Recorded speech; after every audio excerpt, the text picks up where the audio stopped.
Welcome back to the morning updates. My name again is Nana Abunasewa. We'll delve into our newspaper headlines for today, and I'll be starting with the Ghanaian Times. The banner story, however, is saying that we will not spare offenders. This is coming from the Interior Minister. Now, before we went for the break, I indicated that the committee, the three-member committee that was set up by the Interior Minister, has come out with the report on the findings on the drug killings during the routes, which was, you know, as a result of the killing of Kaka, and 2 persons were killed and 4 were injured during the shootout amongst the police, the military, and the members of the society. Now, moving on, police impound 394 motor vehicles in Accra swoop. Also, the 59-year-old State Secrets Act under review, whereas adhere strictly to COVID-19 safety protocol at workplaces. This is GA telling employers and employees as well. On the back page, however, it says Ningo Pram Pram Sea Defense War will be ready in November, which is some good news. WFP presents 140 hematic silos to farmers in the northern region. So you can see it right here. A lot of good work also is happening in the country. Before I move on, Eric, good morning. Good morning, Abram. How are you? Very fine. Today you look very energetic. Yes, What's happening? Did you go for jogging? I did some jogging last night. Oh, yeah? Yes.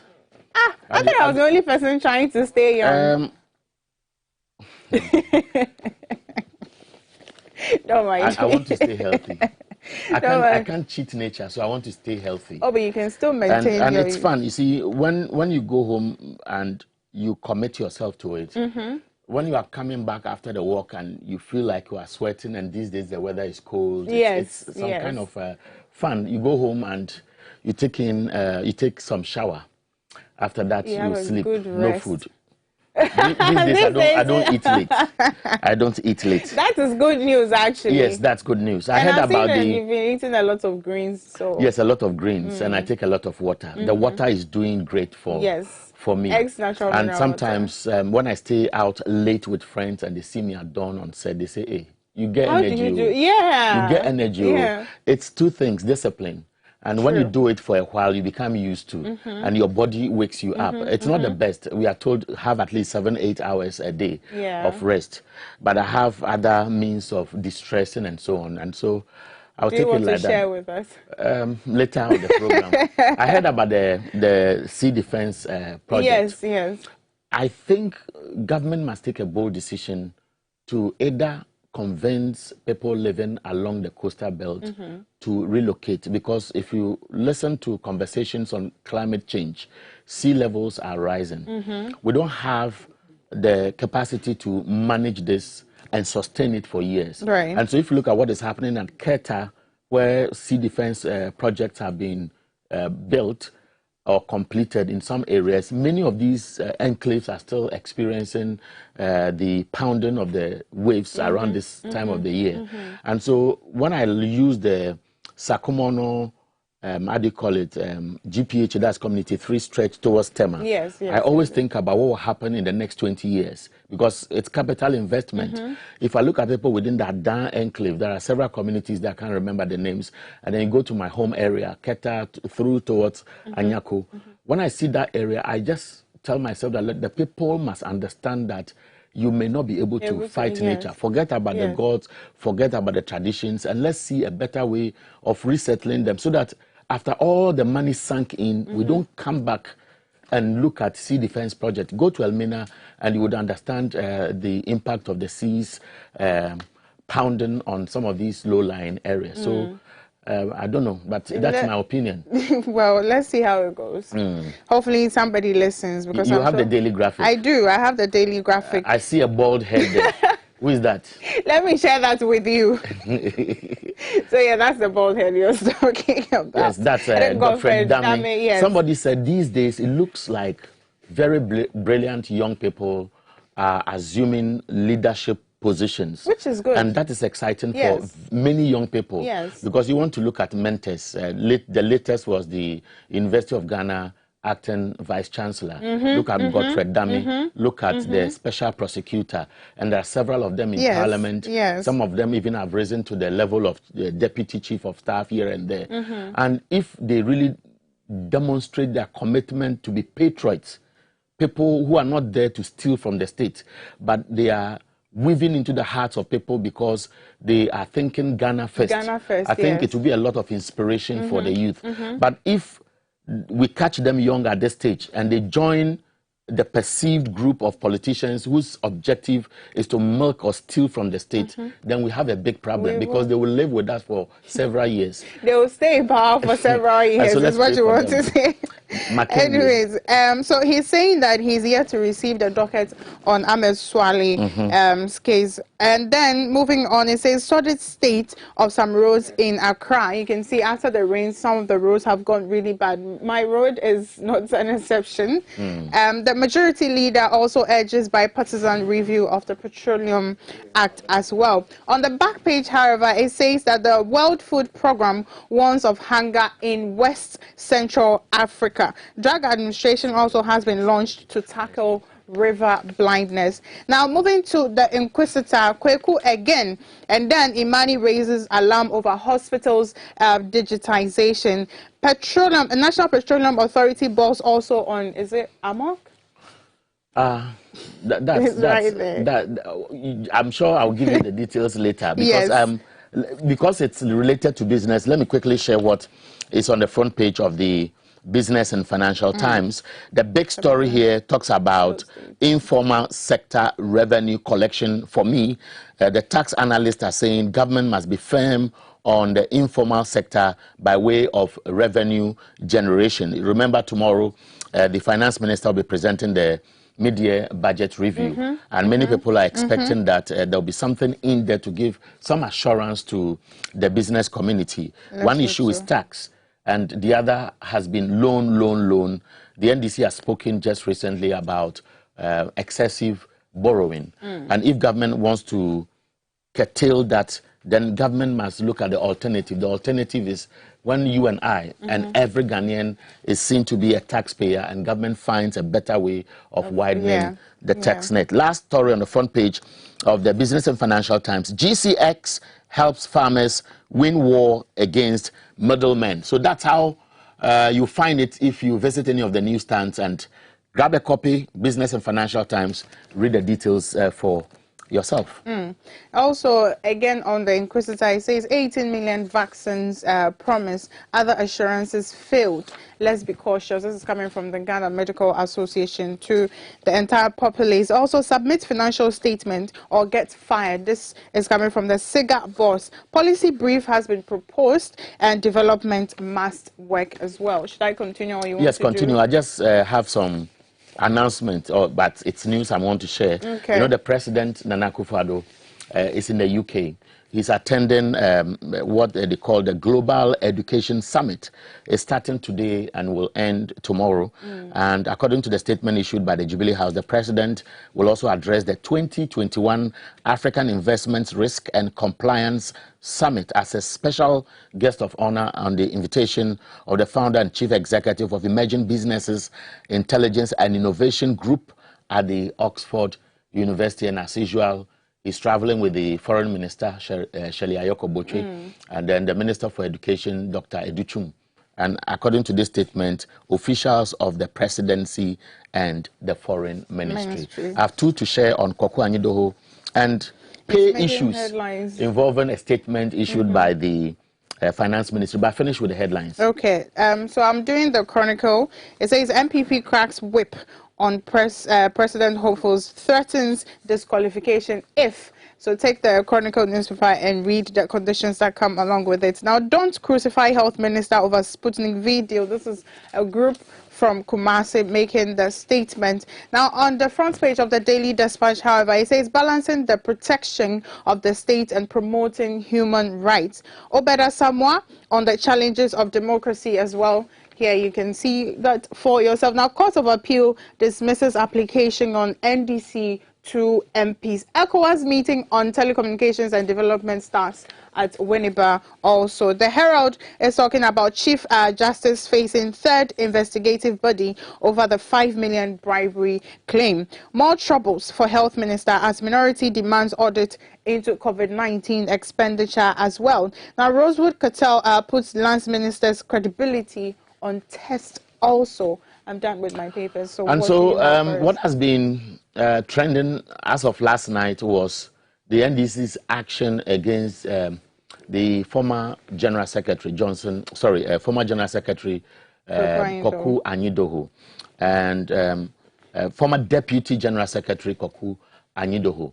And I want to share the statement with you. In fact, in summary, the NDC is saying that he has been kicked out for misconduct and anti-party behavior. And so if you look at the statement on the screen, this has been shared widely, and some are asking whether it was necessary and if it is not going to give Koku Anyidoho the opportunity to now go all out and attack those he sees as his, I don't know, enemies or frenemies. I didn't want to use the enemies, but those he thinks are frustrating him in the party. So that's the statement on the screen. And then there is another one by the Finance Ministry. You know, this is coming at a time when we have worker agitation. You remember you engaged, is it Bochichi? What's the name of the guy? Bogbochi. Norbert. I wish I could translate the meaning. I don't understand really. Bogbochi. I know Bogbo has to do with spirit. Yeah. Oh, really? I thought it was hard. Breath. Like, I don't know, but I'll leave it there. Now, this statement is saying that there's rumor going around that the Finance Ministry has quietly increased the salary of some public sector workers by 15%. Article 71 workers. So, by 15%. So the statement basically is saying that the attention of the government has been drawn to media publications and agitations within the domain in respect of the ministry's letter dated 12 July 2021 on the payment of 15% interim premium to staff of the civil and local government services, CLOCSAG. It says that agitations, we believe, have risen because the public consider the above-mentioned approval to be a new agreement. The Ministry of Finance wishes to clarify that this is not a new agreement, and as it has been in existence since 2016 and fully implemented in 2020, and it says since the interim premium of 15% on the base pay, it became necessary to do the relevant adjustment to reflect the negotiated 4% increase in the public sector base pay for the 2021 financial year. So that's the statement out there. And Abna started the program making reference to the three-member committee that investigated the disturbances at Ejura. Yeah. We know three things for now: that the MC is supposed to be removed from office, the military commander who led operations, and the perception everybody has now that the military or trigger-happy guys were the ones who shot those who died, must also be sanctioned. And then the district police commander must also be transferred. Today on your program, I know you are going to speak to one of the family members to hear from them how they received the initial part of the bulk report that has been given to the Interior Minister. And the last story I want to share, in Kumasi, there's a sad story. 2 young boys died, and it is simple. The compound house in which they live caught fire. They were sleeping, and unfortunately, they passed. I can only use this to say we express our condolences to those who are involved at Moshizongo in the Manshia area of Kumasi. But I believe that when these sad things happen, you also reflect on yourself, where you live, and the safety protocols that you have to put in place, because fire and also before you sleep, I think you should check everything. Yesterday when I got home, my back door from the kitchen, so the connecting door, was left open. It was closed, but it wasn't locked. And then 2 nights ago, I was sleeping when I could smell the gas. So one of the kids apparently had turned the knobs of the stove and nobody checked. Into Mr. Okoda, hwehwɛ saa nneɛma wei nyinaa o cylinder no dum no check it out dum no or cylinder no off. Yes. You turn it this way to turn it off. Into chim na dum no. Na check it o stove when knobs no. Say bia antimi bia o leak kakra. And I say akola wo fie nkola no mutimi di dia ro mo chinchim. But these days the girls are also very energetic. Chinchim. Na check it o doors near ade nyina so na wakoda why Mr. because I mean children so now just put in your mind that mrekada, but be alert. Sometimes psychologically it helps. The least thing you wake up. Yeah, that's true. Know the smell in your house. It's that when something unusual is around, you can feel it and become a bit alert to see how you can check them. Abna? Yes, we'll be taking your boyfriend is ready. Yes.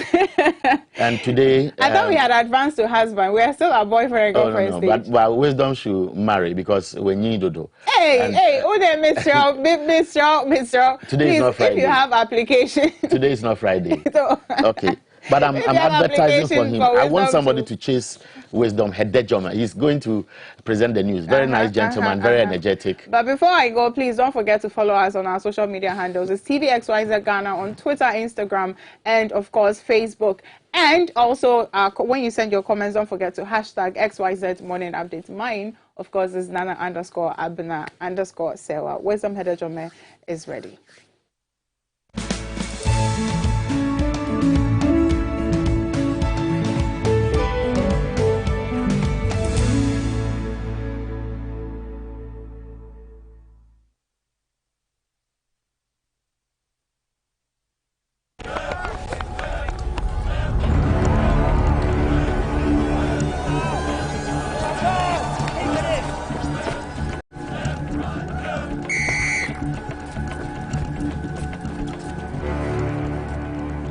We are one man short. Should we invite him?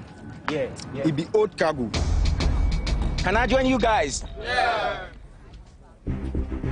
Always brave, fresh, natural, X, mineral, water.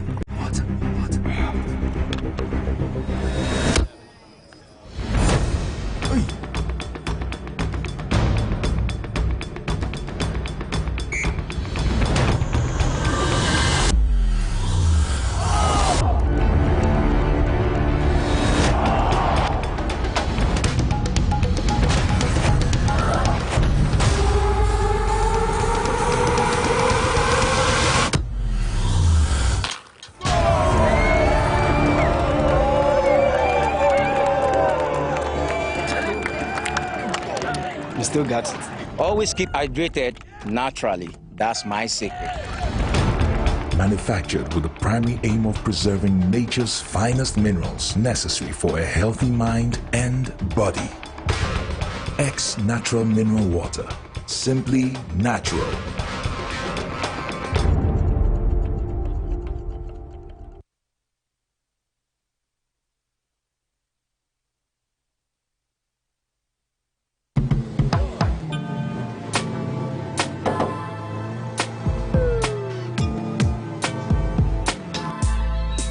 Welcome to AutoCheck Vehicle Diagnostic and Licensing Center. I hear my car can be checked here without going to so many Accra. Sure.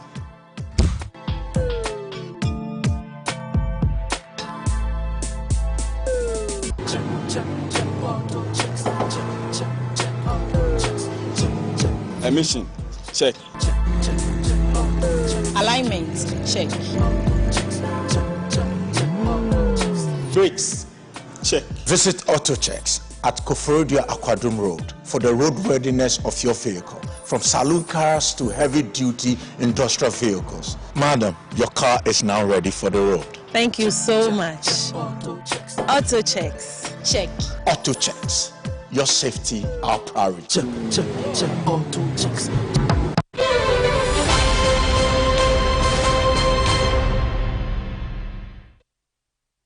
And this is TVXYZ News in Brief with me, Westom Hedejome, ahead of this bulletin. More labor agitation as University Senior Staff Association issue a 3-day ultimatum ahead of intended full-blown strike. A jury committee report out too. including MCE and top police and military commander indicted. But is that satisfactory? This morning, we'll tell you what we know. And Nkrumah's party's mood for reunification as PNC marks 29 years.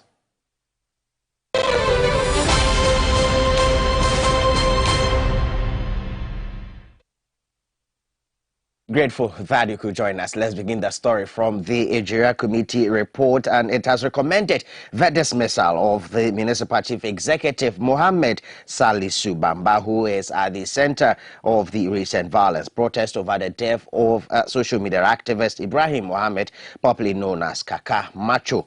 Now, the committee, chaired by Justice George Kingsley Kumsi, also called for sanctions against the military commander who led the operation on that fateful day, June 29, resulting in the killing of 2 protesters by trigger-happy soldiers. Now, the committee has presented its report to the Interior Minister yesterday, also asked for the immediate transfer of the Ejira Dumasi Police Commander, DSP Philip Hammond. Now, the committee, which took testimonies from 22 witnesses, including journalists, police and military commanders in charge of the officers deployed, has also recommended the upgrading of the Ejira police station with an enhanced force and the construction of community center under the Zongo Development Fund. In a related development, Parliament Privileges Committee shall begin hearing the contempt case against Asen Central MP Kennedy Ohini Ejapon next Thursday. Now, the committee, which set timelines yesterday, is expected to start proceedings at 5 p.m. MP for Tamale Central, Al-Hassan Suhini, who first brought the case against the MP over the threat against Erastus Asari Donko for his live coverage that exposed the brute force and killing by trigger-happy military officers in their attempt to stop violent protest over the death of social media activist Kaka, shall be the first to testify. Mr. Japon had said on live television the reporter should be beaten mercilessly. Public interest, particularly Media Foundation for West Africa, is keen about proceedings which follows fears the House may handle the threat, which is not a first, with kid gloves. Now, Multimedia Ghana Limited, owner of Kumasi-based Love FM, has also petitioned Parliament. Ghana Journalists Association has condemned the MP, especially after similar utterances before the assassination of investigative journalist Ahmed Hussein Swale. Now let's focus on the growing labor agitation and public universities in Ghana risk closure in the coming days if the Senior Staff Association of Universities of Ghana go ahead with their threat to suspend their services. Now they have issued a 3-day ultimatum to government to address their grievances or brace itself for the consequences.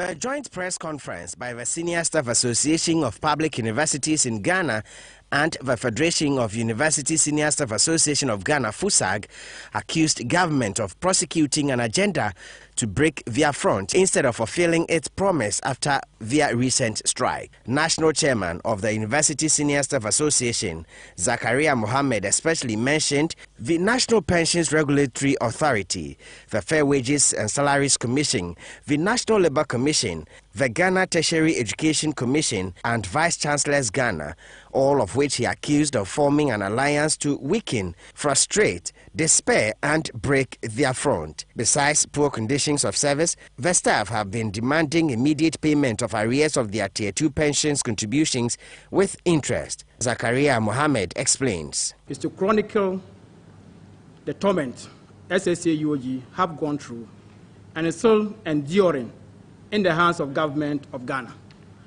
acting through state statutory agencies such as the National Labour Commission, NLC, Fair Wages and Salary Commission, FWSC, National Pension Regulatory Authority, NPRA, and the Ghana Tertiary Education Commission, GTEC, as using them as a conduit to unleash vigorous, selective amnesia against the senior staff cadre of public universities in Ghana.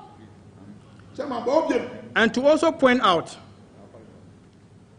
sincerely and in very explicit terms, the unfortunate roles played by all these agencies mentioned above in this whole cabal with well-orchestrated attempts to either weaken, frustrate, cause despair, suffocate, or cause to bleed profusely the frontiers of unionism in Ghana. The two associations, FUSAG and SSAG, have thus issued a 72-hour ultimatum to government to honor its pledge, else they embark on a full-blown strike. I have indicated that within 72 hours, declare a strike and meet Parliament of Ghana. We saw the laboratory technicians doing it, and we can equally do it. If we go and we find solution there, then we call the strike off there. Because we have lost faith in all the government agencies that have been put in our case management. And that's why we are thinking that the people who are representing us, that we have believability, that they are credible and can handle our case in a non-partisan manner, are the Parliament of Ghana. And that is why we are going to petition them. Legon chapter chairman of the Federation of University Staff Association of Ghana, Jonathan Kabu, also spoke strongly about the worsening economic conditions and their resolve. We want to make it clear. We are one. We are one.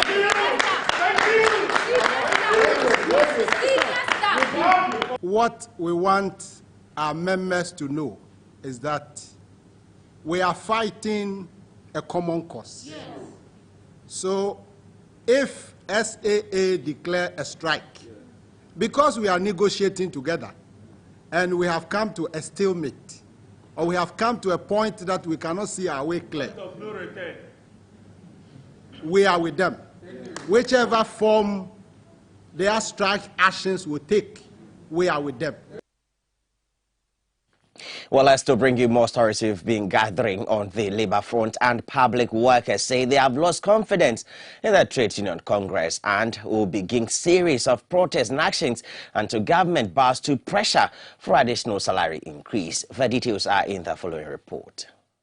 Aggrieved workers accuse leadership of the Trade Union Congress of being in bed with government instead of fighting for the welfare of the average Ghanaian workers. In what appears to be a vote of no confidence, the groups say they have enough support to fight against internal manipulations to frustrate their efforts. The aggrieved workers said there are many within the teacher unions, the health sector, manufacturing and financial services sector, which traditionally belongs to organized labor, who are ready to join their demand for immediate review of the recent 4% and 7% increment for 2021 and 2022. Lead convener for the aggrieved public sector workers, Norbert Bobochi, who spoke to TV Exodus News, said enough is enough and they are ready to die if that's the ultimate price to pay. Now, when we are talking about the people I have mentioned here, and I call them category C people, you talk about teachers, nurses, midwives, prison officers, local government workers, fire service, police, with the exception of police, that do not draw their salary from the Controller and Accountant General's Department. All the rest of us, we draw our salary from Controller and Accountant General's Department. And if you look at the average salary, it's around 1,500 to 2,000. What is 4% of 1,000? 40 cedis. 40 cedis.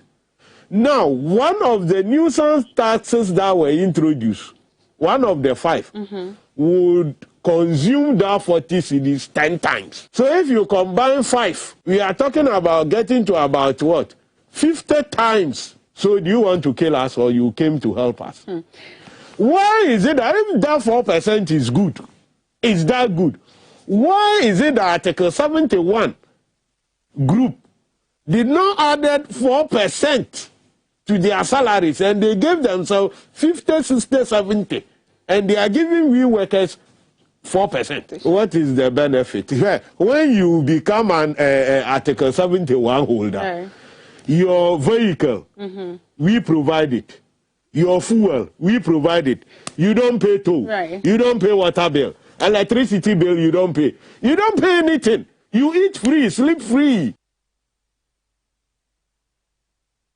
Well, Xyz News will be monitoring the development and will keep you updated in following, or maybe some more reports will be filing for you. But let's turn attention to the Bono region, where residents of Krakrom are fuming over the total neglect of road project, which is further deteriorated, making transportation a huge headache. Our Bono regional correspondent, Asante Mark, has the full report. Krakrom is one of the sprawling farming communities in the Doma West district of the Bono region. Besides food crops, most people are into cocoa farming, which is predominant, yet the area is largely deprived. Bad roads, lack of access to basic amenities like health posts, and several villages are yet to be connected to the national grid.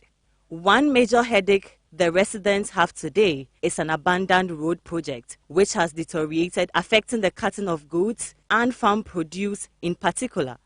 This is one of such roads which was under construction before the NDC was kicked out in December 2016. The people say the contractor has since packed out. Traders lament drivers are exploiting them as a result of the gullies and potholes. So be ya kwa na je kwa wanta ye bedu ono ne nsuo plage akura ne nji nsuo awuram ne kwa no etimi nko se ye boni pa bombo ne tra ye mesu nsuo no anse ne de na ye de auto plage engine akọ nti esre ma wo be boa ye je kwa de nyame ye ho kire ye pa nya ketenkete nti abane no mo aye ne ma no so ye ho kire sa atami kure u ba ye won se mo aye di sikasem nti a bia hefie ambibi abande ba di ehwamo pa ba di ehwamo Uza kwani na sana tutu se bi kura yare firi Krakrom tuntensere be ye ni nyina kosi ye ni nipa woso a nka ko nyina ko tare oko. Kontihini of Krakrom, Nana Yabwedi tells TV XYZ News the development is very disturbing. Mama pension be yo be kukuru du se yin be ye ni nyina de maye. Wo wi ye no de aban we ba ye na do beto aso be nyanye ho hwe. No kurinya mieni ni toro. Dabi onyamba ho kora kwane de oma ho kora no kurinya mieni ni oma ho kora. Bia ibibine antoaso de a nyame de enka se kora no obo Ghana man ka pa ntie sera ban se anya ban de abeto so a ba yaduru no de onkoso ano nyumani nsiru mai. Evans Ajimanyeboa is the assemblyman for the area. Kwan tama yewura mama wo so a o sha se so ye kwan no kasem ni ye wo babi wo ye fro Mr. Wusum kwanta. Ehono edruba bi mo de demonstration say kwan nti nipa wu ema honorable ene mpanyimfo bi sha se tu anamon kosi ba bi say e kwan no o wese omoye ampa mpanyimfo so te ase e be fele kwan de gravels akese be o musi e kwan ensusu say contract and bit wan ne sa ema kwan no ba so to the extent say kwan na ka ko ta nkwan na wo say de gu kwan no so na wasem e wo mu say aban sesan ba ye no ya wie ye ni. Now, the People's National Convention, PNC, is 29 years old. Yesterday, leadership was joined by the other Nkrumah's parties to do the anniversary with a renewed call for unity. Belinda in PSC has the rest of the story. The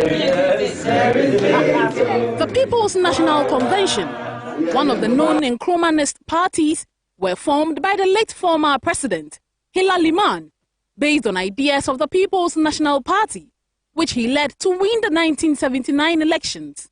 Subsequently, after his demise, the party, which has contested all national elections since 1992, was led by five-time presidential candidate Dr. Edward Nasigiri Mahama till 2011, when Hassan Ayariga, now founder of All People's Congress, won the party's slot for the 2012 presidential elections. With the likes of David Apasera, a former MP for Bolga Central, and Bernard Mona, who later became the party's chairman, the PNC won 4 parliamentary seats in the 2004 elections. But its fortunes reduced to 2 seats in 2008 and none since. Conspicuously missing at the events were keen-on faces. PNC General Secretary Janet Nabila, who listed the party's contributions, said, contrary to perceptions that PNC is a smaller party, its contributions to the sustenance of multi-party democracy, the party, and stability cannot be underestimated. She said, in view of the widespread disappointment in the NDC and NPP, it's time the youth and Ghanaians in general held to build PNC into a formidable force to capture power. The country's political space is gradually becoming polarized and seems to be becoming a two-party state, which is detrimental to our accepted multi-party democracy. The theme for this year's commemoration, consolidating multi-party democracy, sustaining minority parties, is approximately so as we have just come from another electoral year and the status quo remains the same.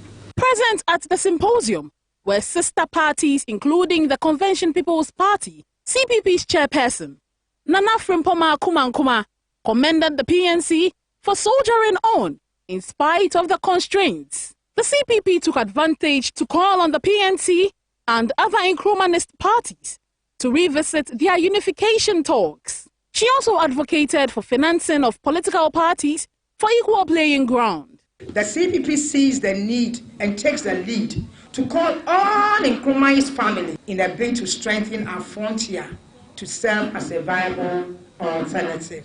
Our unity will enhance the mobilization of women and youth in particular, drive membership, and overcome internal structural weaknesses that all of us have. Together, we will reduce the monopoly of the duopolistic parties and strengthen the multi-party governance system. Ashanti Regional Secretary Suleimana Said delivered an address on behalf of former National Chairman Bernard Mona. If you decide to pick the name PNC, we take the cockerel. Nobody can form CPP because you can't form CPP without the cockerel. If we decide to pick the CPP and we take the symbol of coconut tree, nobody can form the PNC that we all know. So if we are to come home, I'm happy that the leadership of the CPP are all here. Let us all start looking at it from this angle. There is no way we can come home by one consuming the other. It will not even be to our benefit. We take you to Parliament now, where the Finance Minister tomorrow will be presenting the much-advertised mid-year budget review. Now, Deputy Minister of Finance John Kuma has already hinted there will not be new taxes, but stop short of giving any hint about the 50% call of the review of the 50% by the benchmark value by AGI.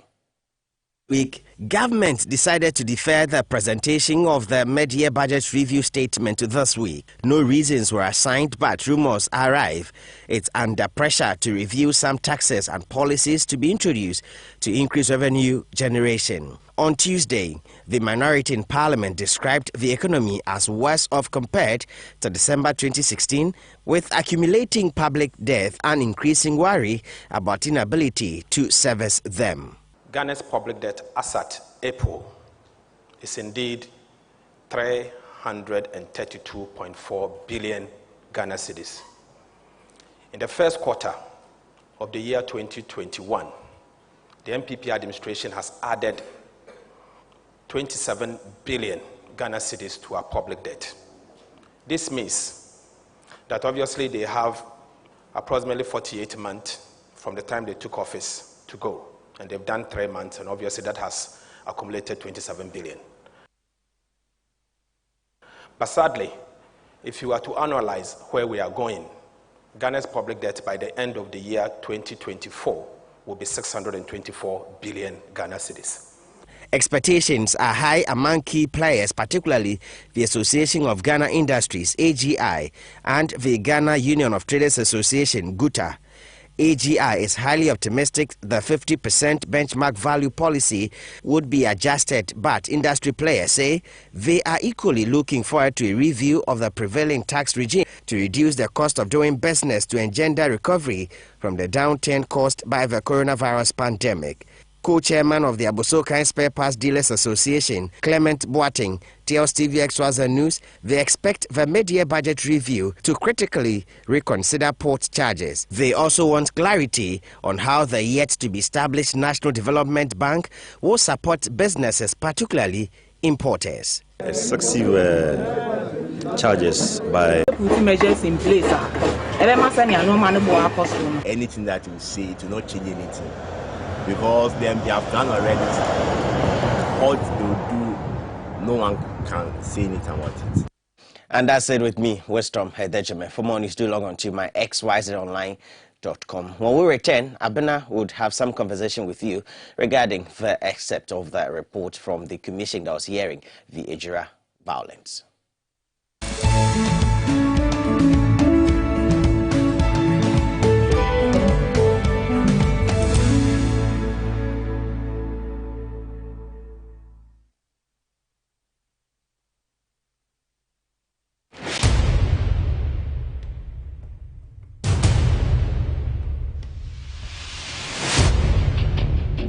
The average human body mass should have at least 60% water for optimal performance in any physical or mental exercise. We can help you maintain it naturally.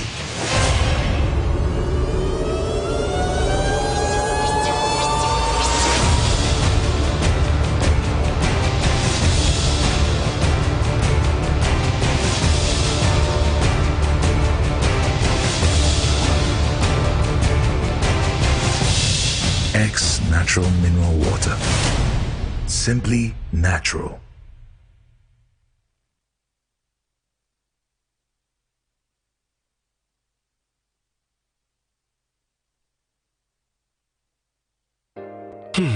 If I cry na menyisika, etia ye mefui.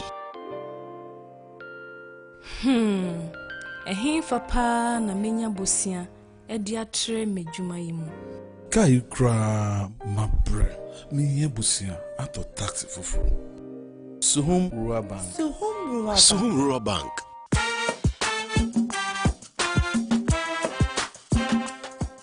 Yamamwa kwa baba Suhum Rural Bank. Ya wonhyehyɛ ahodoɔ bi te sɛ dwadifo abosia, ekuokuro bosia, susu account, and it does wɔ hɔ savings account, me bada chain savings account, and the keka ho. Suhum Rural Bank was 03422919896. Na won so what to me aka say.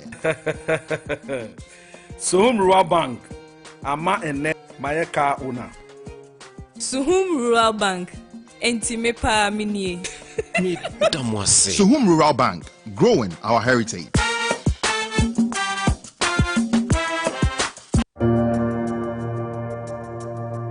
Welcome to the Royal Dazzle Event Center.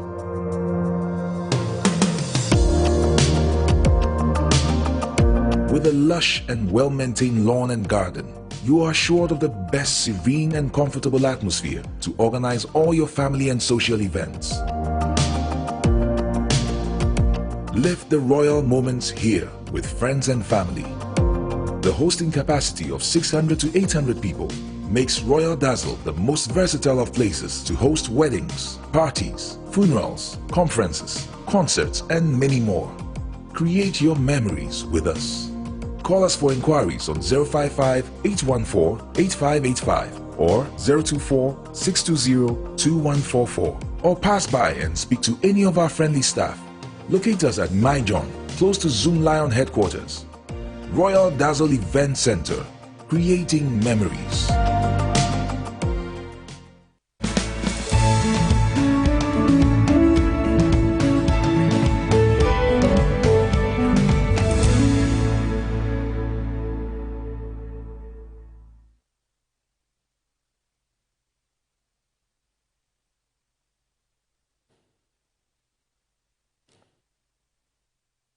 Monday, 28th June, it was reported to the police that Ibrahim Mohammed, popularly known as Kaka or Macho Kaka, is dead. Apparently, based on his attack.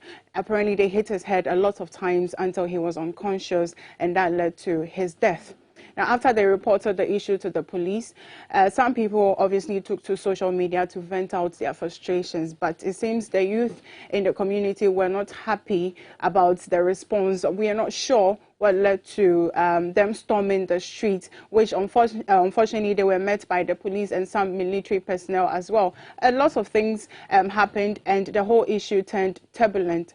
During this, 2 persons lost their lives and 4 were reported to have been injured badly.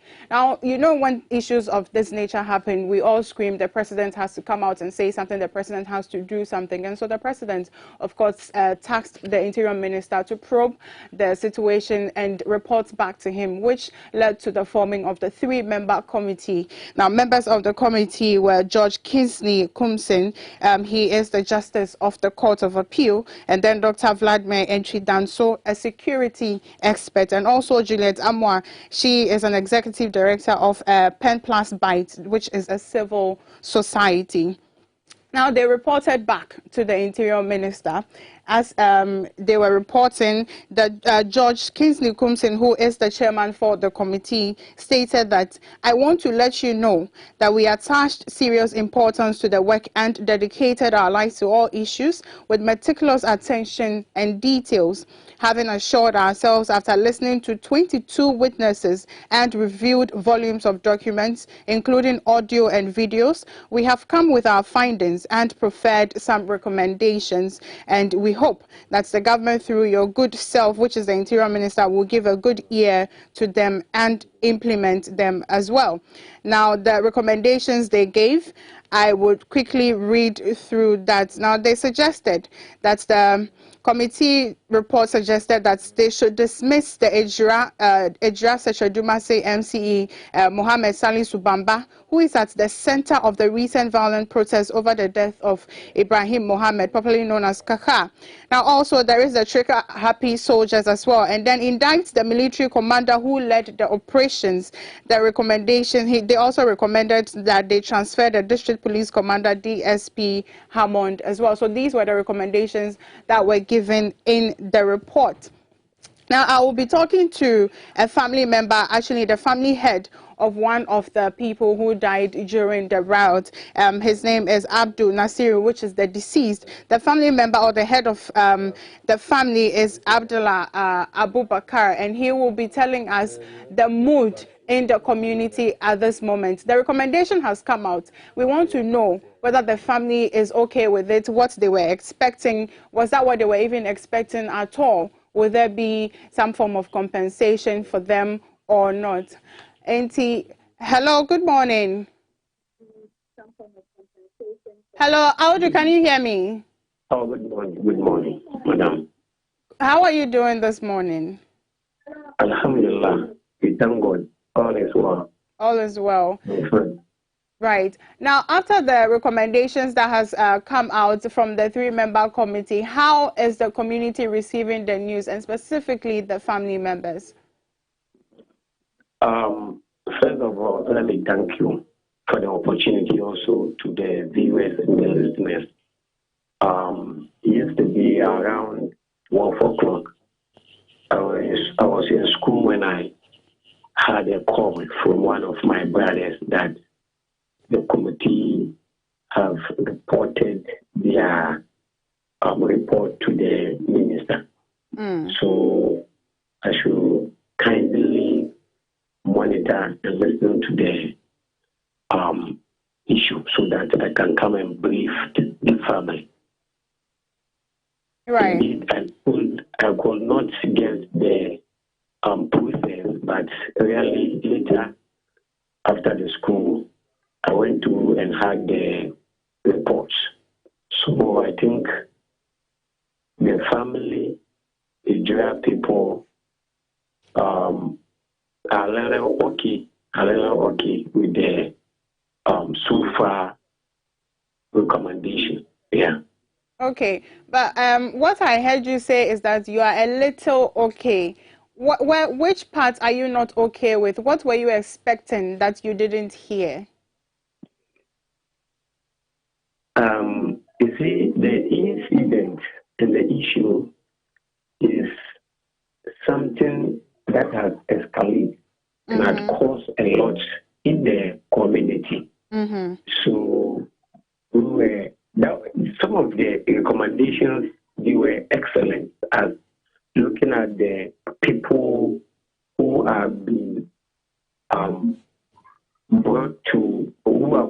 were to book in the sense of the MC, the police commander, the militaries, and the rest. I think that should be the case, because looking at the things, they couldn't handle the issue. So I think, and looking at why we are there, the aspect that we are waiting to conclude with our satisfaction is when the aspect that the committee sees the family should be compensated. So until the compensation is done, we don't know how it's going to be. So we'll wait till then before we come out with our final justification for that. All right. Now, beyond the report, is there something that you have heard or you know that we do not know? Actually, as it stands, no. Hello? Actually, I said no. You said, okay. All right. Thank you, Awuju, for talking to us this morning. It's been insightful talking to you.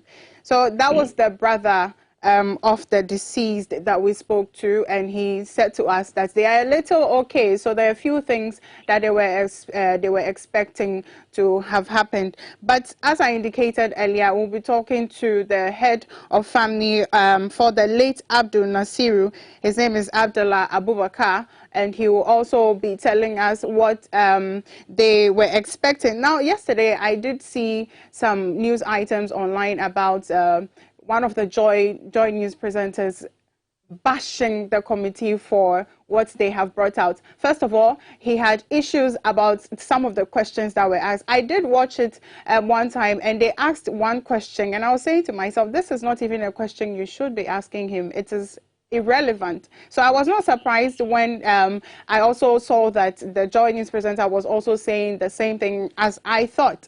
But again, as I indicated, we'll be talking to the family member. He is on the line, and so we'll zoom straight into that conversation. Hello, good morning, sir. Good morning. Me pacho anopen umuti saying. Nyamia domeye. Yeda nyamia say. Me pacho yate say committee no mo set say omo investigate situation na esi wo ejirano. Omo the reports about out. And omo church nyama bia e was say omo recommend say interior minister no enye. Okay. Now, some recommendations, me pacho, does this sit well with you? Not at all. Why not? I'm so disappointed with this committee. You know, at the early age, me can say, enka sa committee will no ground, maybe sa committee will. Me say Bibiba na say assembly here.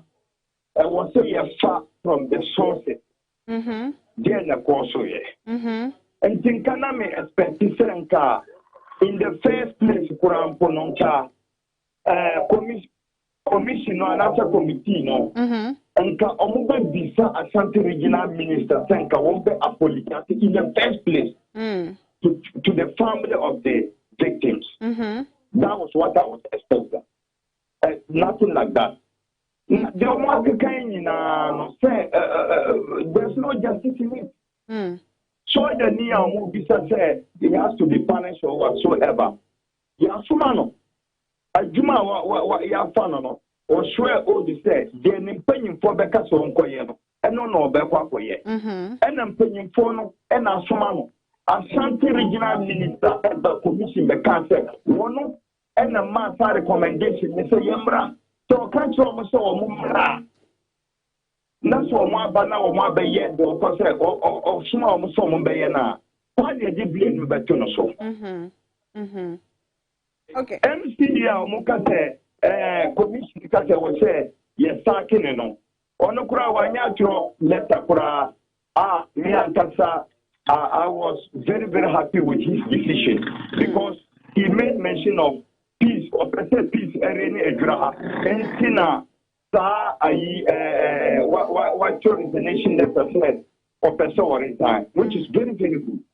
Oh no, Asamna Banukurum is the chairperson of the security of Ejura. Who said, a chain, a bull, one to me, and one will be said. Or your man enforcement. Again, said demonstration, Nipa, ya Pino, almost said, or Mumma Timbrano, a policeman.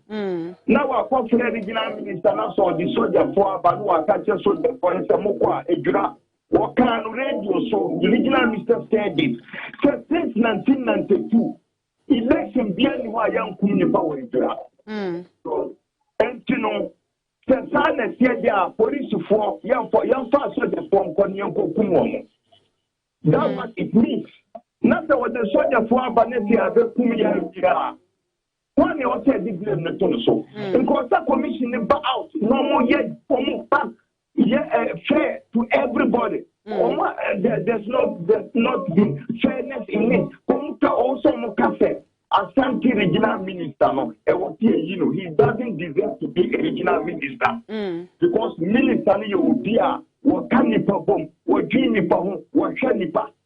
What them? The minister, somebody see what Nadia said, since 2017, that has been your strategy. To go and kill Zongo people. That's what it means. But a word to a white is enough. Since 2017, I ain't finding a Kumo, they are past in Zongo. They kill Zongo 7 in Kumasi. And I dread the answer. So it's in a strategy, you know, that it doesn't fit to be a regional minister. That's what Commissioner Edna Komo said, Omuka wants them. No man can also no more for Chile. Yes, police commander and young transfer. It's just to protect him. It's just to protect him because one and commander one transfer no different place. Okay. Hey, now Abubakar, Cecilia, how is the mood in Ejura like? Sorry. So now Ejura is quiet. Yeah, tell where the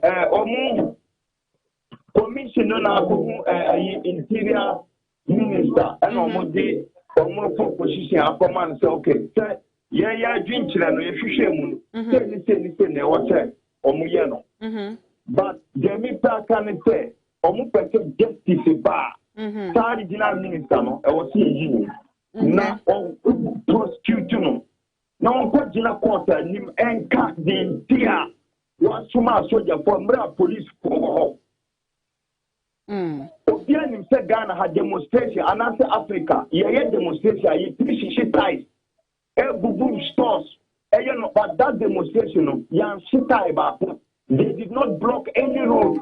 Obian one will put to. Why should you send military to come and intervene as the regional minister? Right. And you know, when the minister said there's no justice in it, it hasn't been fair. It's not been fair. Right. Now, as we're nobody, there's no single guy here who's above the law. Definitely. Now, beyond the reports, is there anything that the family knows, or maybe any members of the community know that we do not know? What is disturbing us again is here in Nigeria, we have basis for political parties.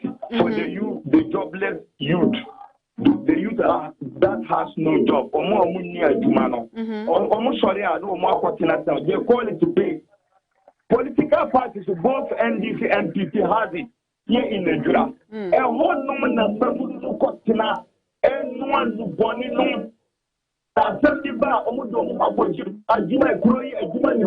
Ejuma kakra na ewo hasaya na emebulu ejura farms na ewo tema food complex politicians are winning now. There's no job here. Na say my sister almost Zongo Development Fund na yensan koyibi na that basis na assembly by a is the cause of promotion here in Nigeria. Taxpayers' money and some quantity we are against that. Okay. Now, in the reports nearby, and so I mean, I don't know if it's a form of compensation, but they're stating say ANC community, Zongo community centers, and Mamo, and no, Ojo Hussein. What are we going to do with the community center? Say, yeah, Zongo, Zongo, there's no good gutter. Toilet, Papa, where is being involved. 3-4 months, Zongo, you need school, there's no water. You don't think about all these things. Yeah, you talk of community for what? I had the idea. And see, what sort of compensation would you ask for in the interim? Come again. What sort of compensation would you prefer in the interim? We are in the constitutional country. The country has a constitution. What has the constitution prevailed for this type of incident? Let's go back to the constitution. Do you think I would tell my junior brother for that? Should I take my junior brother to go and give it to somebody, kill him and give me and compensate me? That boy who died at the age of 25 years could be a future president of this nation.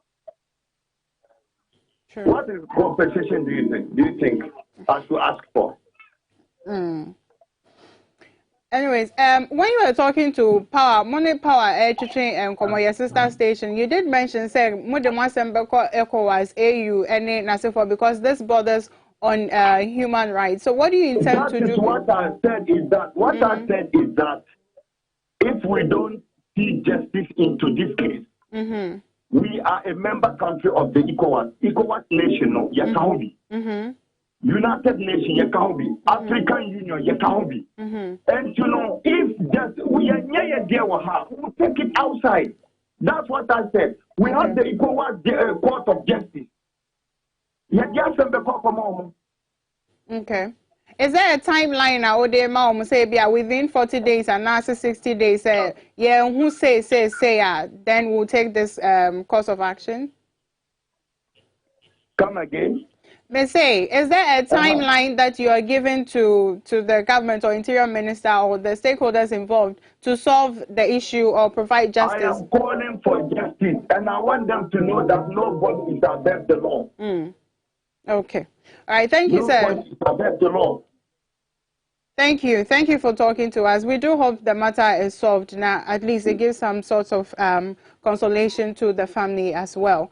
Now, on the line, I was talking to the family head of the late Abdul Nasiru, who was shot during the rout in Nigeria regarding the killing of Kaka Macho, who is a social activist and part of the association called #Fix the Country, which we were all supporting and still supporting. A lot of demonstrations are ongoing in the country. Some have lost their lives trying to strive for the country.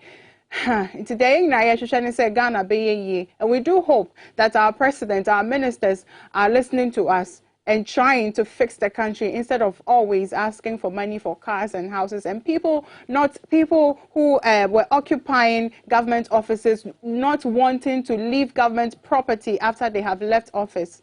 My name is Nana Abnasawa, and this, of course, has been the social segment. Erica Hianyo is on standby.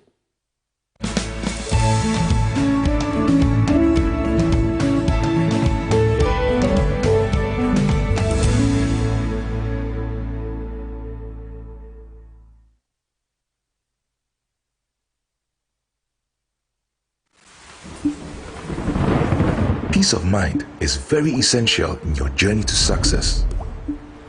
For Akwesi Papa, peace of mind means having a proper covering over his family. Literally. For Araba, aka Injection Mama, it's about having the funds to complete her advanced nursing course. And as for Corporal Odami, it's as simple as reporting on time for his shifts. Sometimes all you need is a simple push. At Needs Microfinance, we have tailor-made loan packages for salaried workers under the Controller General's Department. With the low interest rate and quick wahala-free process, you are guaranteed of a timely solution to get back that peace of mind, literally in 30 minutes.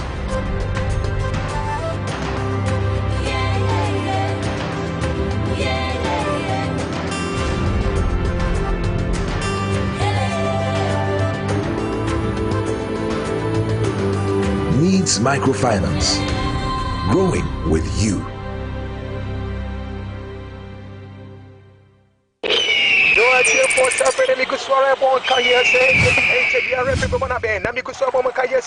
Masa, jam Maria, I'm kind of coffee. I am no more budget born jam. Why? Have a beer, you can have a beer. Why?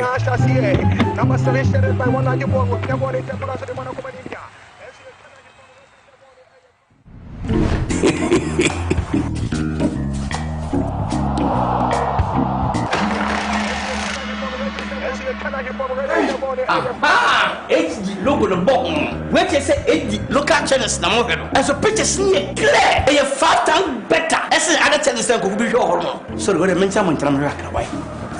Oh, what the pictures.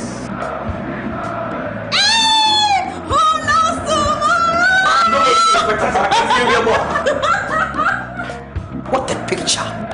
What do AD plus decoder or multi TV and now electroland agent PR natural local channels now HD the here so better star 879 hash numbers from people box and now you activate AD channels now. Get an HD Plus decoder from now till the 9th of August for just $89.99 Ghana cedis and enjoy 3 months free subscription. Enjoy all the excitement and live sports action in the HD Plus Air Bustle Feely promo. Promo lasts from 7th June to 9th August 2021. Visit hd-plus.com.gh or call 024-243-9872 for more info.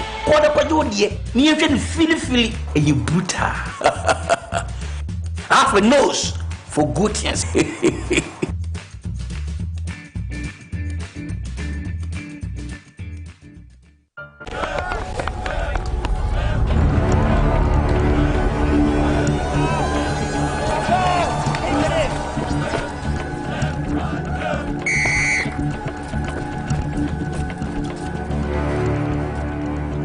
We are one man short.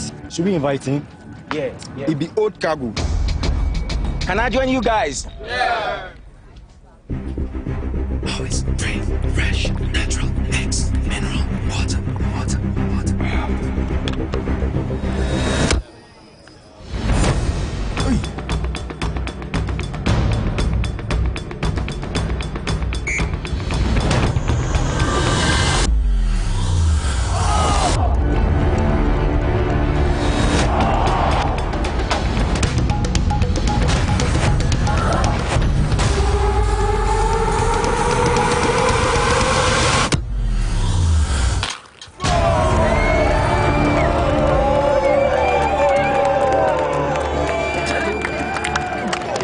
Still got it.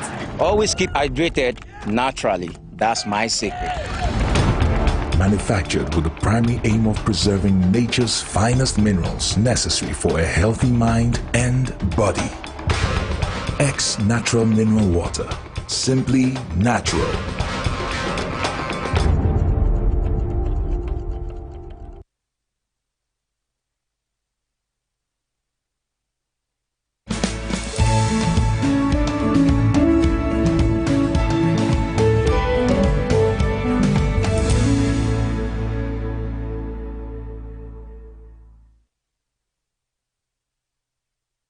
Thanks for saying this is TVXYZ. It's now time for the discussion of some topical issues. I want to run through the big stories on the front pages of some of the papers.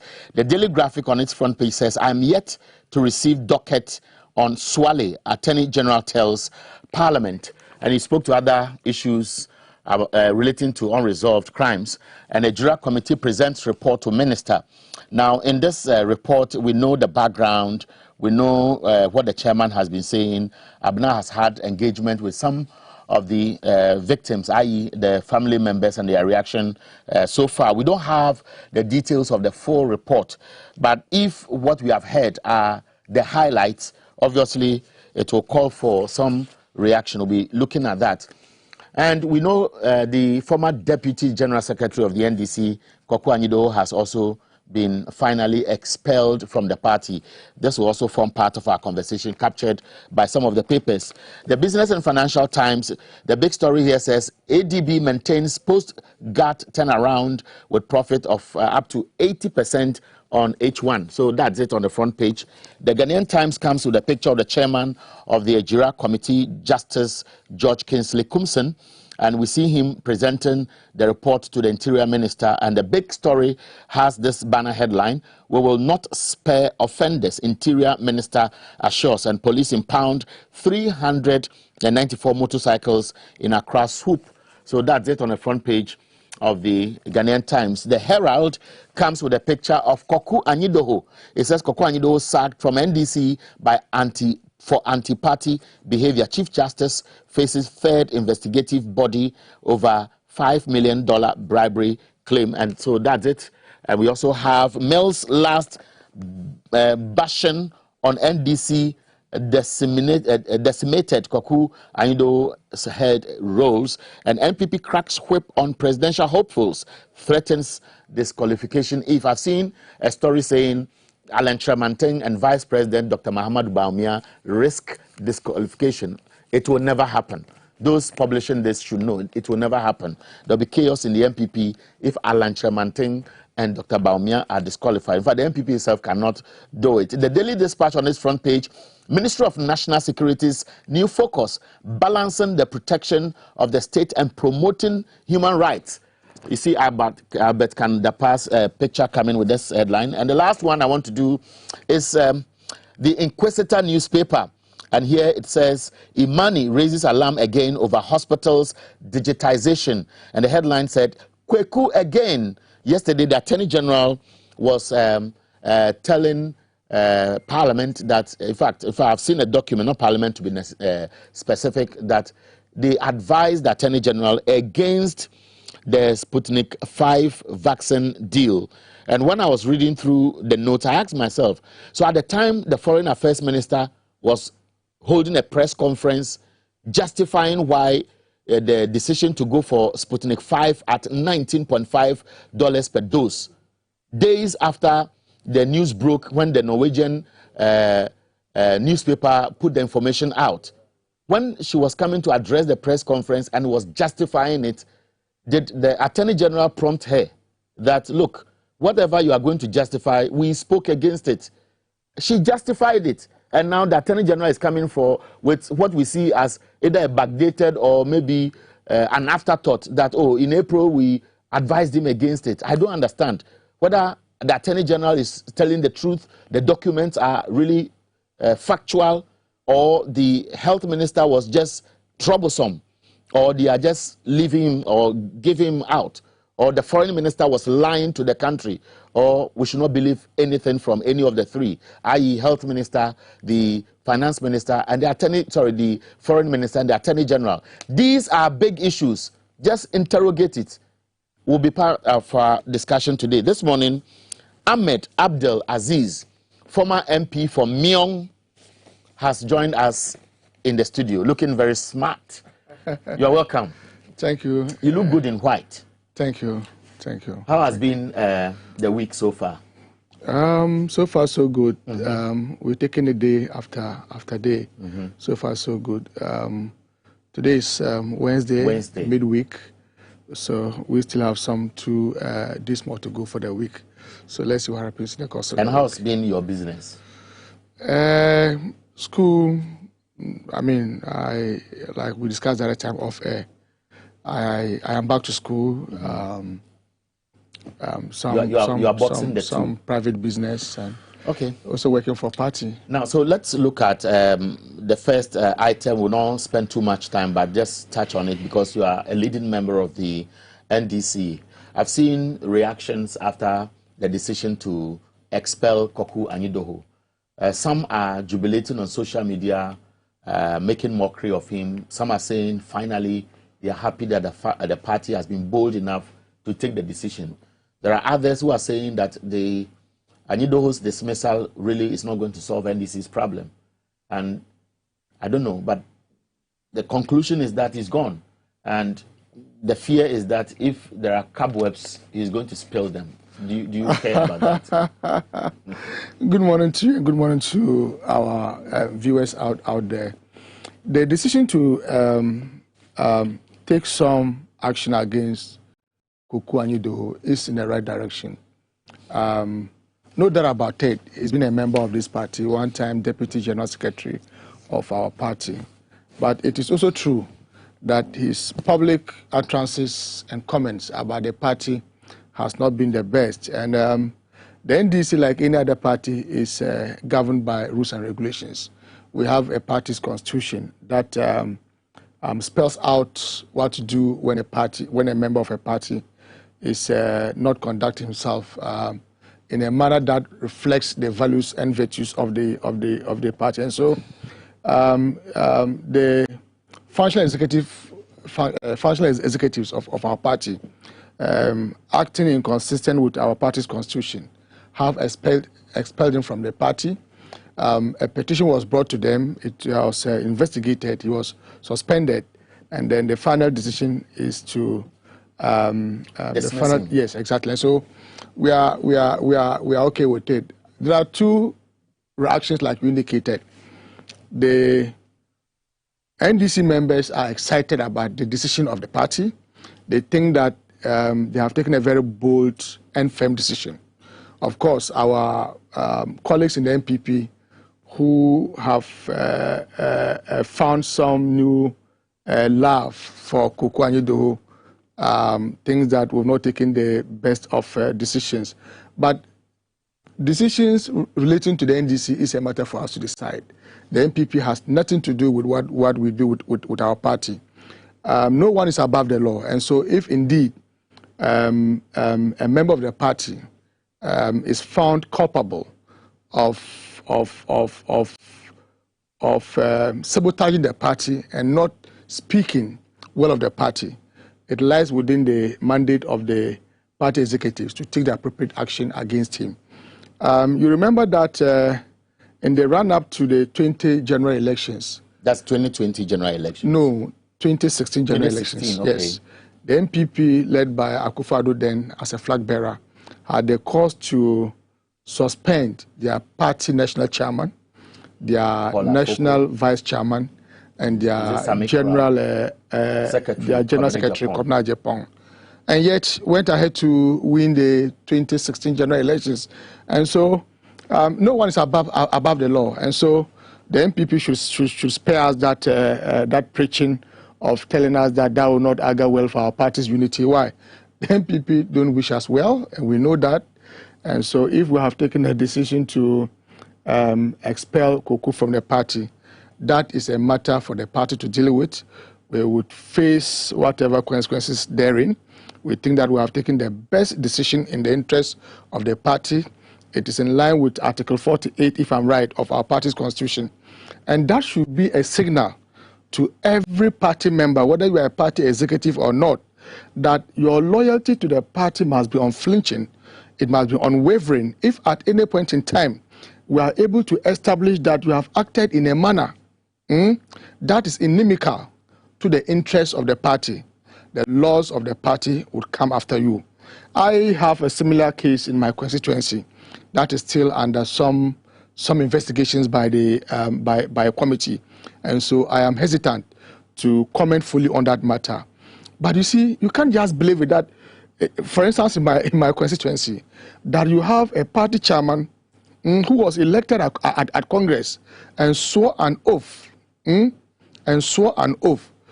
work for the party and to defend the party. You have such a character boldly working for the NPP and the interests of the NPP. And so for the first time, yes, the NDC has lost the seat before. That was in 1996 to Great Alliance, not the NPP as such. It was Great Alliance was the CPP fielded a candidate in the name of the Great Alliance, and that was when the NPP won the seat. 2020, the NPP did not just win the parliamentary seat, but also won the presidential elections in the constituency. And so when the party begins to bite, people must understand that it is not in the interest of the party for us to have people, working against the party's interests and speaking against the party, and yet you still want to remain a member of the party, a leading member or an executive. No, if you are comfortable working with the NPP, just go and join them. You have every right. The Constitution of this republic guarantees freedom of association. And so if, for instance, Koko Anido is comfortable, we all have heard his public utterances. He's taking a swipe at President Mahama, our party executives. This is one-time Deputy General Secretary of the party. We've all heard him. Some of the things he says about NDC is unprintable. And Koko sometimes behaves as if he was the only person sympathetic to former President Mills. Why? You can't come to someone's brother's funeral and begin to cry more than that person. President Mahama was vice president to President Mills. I mean, that's a fact. People have worked with President Mills, and so he should spare us that, trying to use the persona of late President Mills to cause some disaffection and disunity in the party. That we will not tolerate. So now, the NPP would only be dealing with him as Koko Anidoho. But hitherto, he was being dealt with as a suspended deputy general secretary. Exactly. Of the party. In fact, he was being dealt with as a leading member of the NDC. Today, the NPP can continue to deal with him, but they will now deal with him as Koko Anidoho. We bear no grudge with him. We think that we don't need him in the party. If he's comfortable with the NPP, he's at liberty to join that party. Now, it comes across as bitter losers who have an agenda or may be used by people within or without to undermine the party. Everybody saw it clearly that he had an agenda to damage the reputation, hard-earned reputation of the former president, John Dramani Mahama. So all the invectives were directed at him as a personality.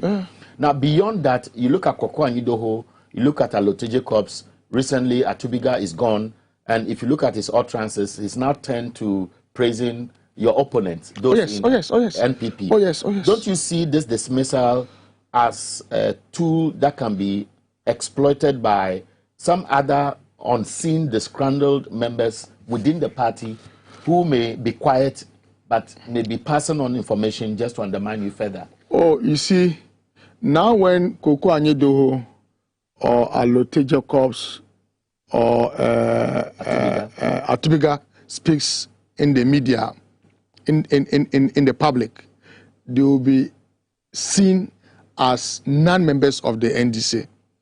In fact, when you leave them, when they continue to hold their membership to the party and they speak ill of you, of the party, it carries some value.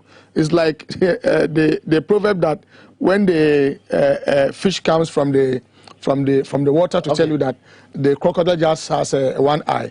I mean, I'll come to that. This is politics, and of course, Yapreko, Deputy Communication Officer of the NPP, has joined us, and of course, you were throwing jabs lightly out there that, look, MPP may take advantage of him because they are crying over Koko Anidoho's dismissal. Good morning, and thanks for staying with us here. Good morning. Good morning, sir. Yeah, Preko, how are you? I'm good, my brother. How are you too? Fine. I've seen a lot of social media posts, and I get the impression that the MPP is not happy about Koko Anidoho's dismissal. Why? It's not something that has to do with NPP per se, but I think it's a general reaction of sympathizers of our politics across the various political divides. So I've seen some NDC people who are also not NGs, who are also not happy. Everybody has the way they are reacting to what has happened. But from us, from the MPP, I haven't seen any official reaction. It's not something that we are interested in, as it were, as a party. So there isn't any official reaction from us. But then, like I said earlier, there are individuals from across the political divide who are expressing their displeasure or dissatisfaction. They feel that some people are being intolerant. They feel that when it happened to us some time back, someone tried to take advantage of it. We just saw, I just saw an interview of former President Mahama and Paul Admonche being played back on social media, where he accused Nana, then candidate Nana of the NPP, of not being able to...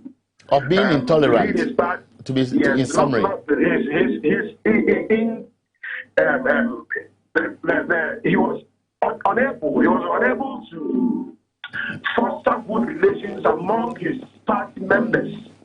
It was at the time we had suspended our general secretary, and then President Mahama granted an interview to Bola and castigated our party. Two swipes at candidate Akufo-Addo, that Akufo-Addo was intolerant, and look at him. Anybody who criticized him, you were either expelled from the party or his attack dogs were stepped on. He used those words. Quite unfortunately, but today we are seeing people who disagree with candidate Mahama, former President Mahama, being expelled from the NDC. What do we say about him? What picture does it paint about him? Understand? When the shoe is on one foot, it is okay, but if it's on the other foot, it's not okay. Okay, so let's look at two things here. Yeah. The scenarios may be different, and let me try to explain why. What happened at the time Kwabene Japan, Paul Afoko, and Sami Crab were being expelled from the party had to do with the roles they were playing or usurping the authority they have as far as the party's operations are concerned. In this scenario, Kwakwanyido is seen as somebody who is deliberately working to undermine the operations of the party. The scenarios are different, and so the party is seen to be taking action against him. Is that intolerance or that is the same? My brother, how are they different? How are they different? They are not. They are not different. If there is somebody expressing his view or somebody, even in this case, this is even lighter. Kwakwanyido is not a national officer or an officer of the party. As I understand, now he is just a member. He is just a member of the NDC. He's not occupying any position that you would say he's using the position to undermine or he's probably misapplying his authority or power. He's abusing his office. He's not. He's just a member of the NDC. Okay. Who says things are Preku, hold it. You are not going off the line because I have an NDC member here, Ahmed Abdel Aziz, former MP for Myong, who wants to respond briefly to your initial submission, and then I can bring you on board. So stay on the line and listen to his reaction. He wanted to speak. Yes. Well, the two scenarios are not the same. It is a known fact that in the case of Paul Afoko, the then chairman of the MPP, their vice chairman, and Kobna Ajipon, the then general secretary of the party, who were suspended prior to the 2016 general elections. It's a matter of records that these were not the favorites of Akufo-Addo when they went to Congress for their national elections. And so clearly, he had a beef against them. Akufo-Addo had said it very clear right from the onset that he wasn't going to be able to work with them. And so it was just a matter of somebody who wasn't interested in working with Paul Afoko and his team, and so used the party's party structures to suspend them indefinitely. That is entirely different from what we are seeing today, that a leading member of our party would be heard publicly making disparaging remarks about the party. Okay. With some level of suspicion that he was dealing with the MPP. Okay, hold it. And because so Yapreko was the person we invited on the line. Okay. So I don't want your submissions to be long so that he can have the time to engage the banter. So yeah, you can do a brief response to Abdelaziz and then he will come back again. Like I said earlier, what he is saying is not different from the position you posited when you tried to explain the topic to me. For me, you can't say what was happening in our party at the time has something to do with the person of then candidate Akufo-Addo.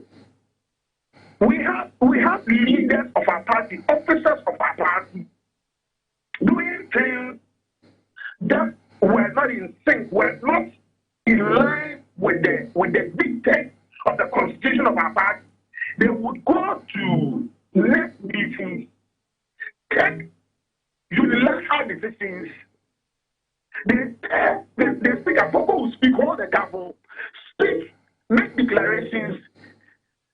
Senior members of the party who are there and are supposed to make contributions are not allowed to make contributions. He speaks and hits the government on the table. Fine, that is his decision. Get up, go implement it. Who does that in a democracy? It wasn't supposed to happen in our party. These were things that were going on. Eventually, Mr. C. of blessed memory came out. He had to speak. He wasn't willing to speak at the beginning. Nobody wanted to speak about the happenings in the boardroom. But it was so much such that the old man couldn't sit on it any longer. So he had to come out and speak and tell Ghanaians what was actually happening. Assuming it was your party, okay, would you have been happy that Mr. Osopofu goes to meeting, he speaks, and he says what he has said is fine now. Everybody should get up and go. What was the essence of even inviting you to the meeting in the first place? Okay, so let's take this to be the background we are having discussions about. There is a school of thought that Kwaku Anyidoho is deliberately undermining the NDC. Many of the NDC members have a perception that he is getting the support and funding from NPP because he has consistently tried to project President Akufo-Addo as the person who laughs at Tamil's best. So basically, he's doing NPP's bidding. Do you support that? Do you disagree with that?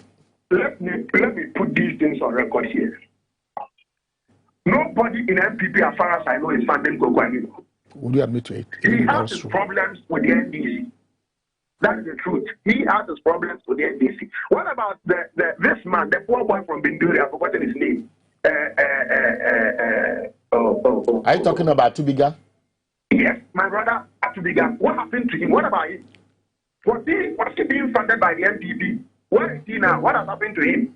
What has happened to the educated German, Mr. Lutetekos? What has happened to him? Was he being funded by the NPP?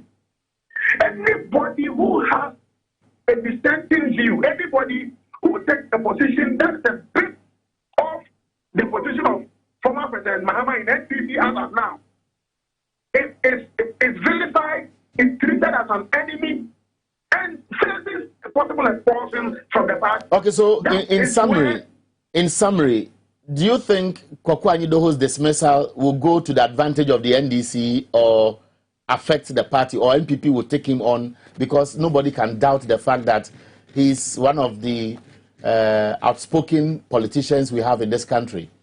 We are not officially, I don't know of any interest of the party to take on Kwaku Anyidoho. NPP is an open political group. If he decides to join our party, why not? If he decides to join, but it is not for us as a party to go looking for him to say, once we have left the NDC, please come and join us. No. That is not our intention.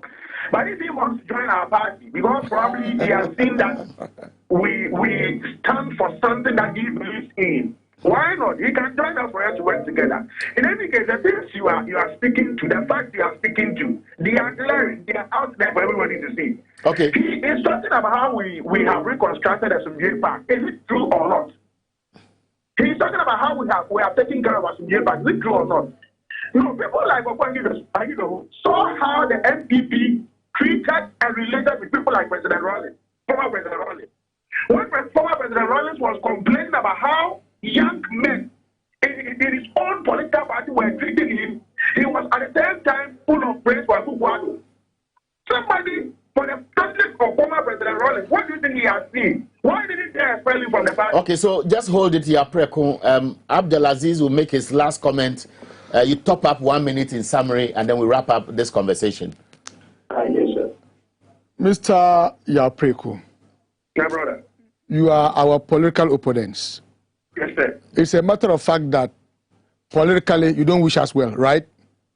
It is. No, I say politically you don't wish us well. Politically you don't wish us well. You make your submission and stop the interrogation. Politically you don't wish us well, and we equally don't wish you well politically, right? If that assumption was to be true as it is, right? and you think that we have taken a wrong decision, you should be jubilating, because that would inure to your benefits.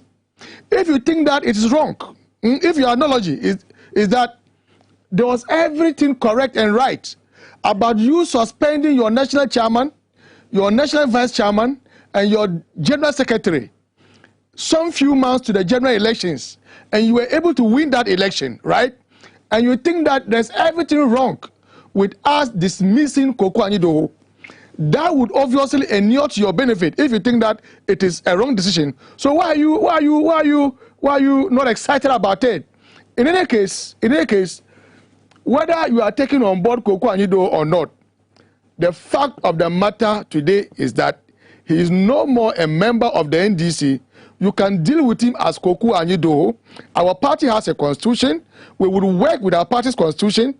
And so whether you want to ask him to come and join your party is an open party, anybody can join. Why? If you have a leading member of the NDC who would continuously run after President Mahama, continuously castigate the NDC, and he praises on the MPP, right?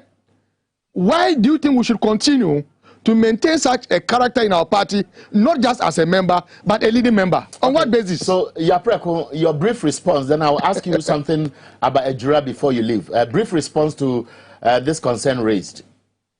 For me, if this is the position they have taken and they think it is right to expel Mr. Koko Anyidoho because he has spoken against the leadership of the NDC consistently, and rather he praises on President Akufo-Addo, then maybe they should have used the same measure in handling former President Rawlings of blessed memory.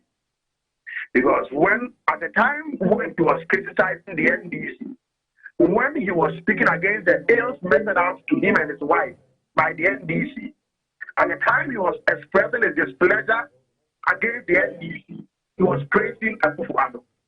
It is captured on tape, video, we have it, you have seen it. Where he says people think he likes Akufo-Addo to high heavens. Okay, now, Yapreko, let me ask you this critical question. Yeah. We all know that Koko Anyidoho's attitude towards the party and maybe John Mahama as an individual started after he lost painfully the bid to become the general secretary of the NDC. It's on record.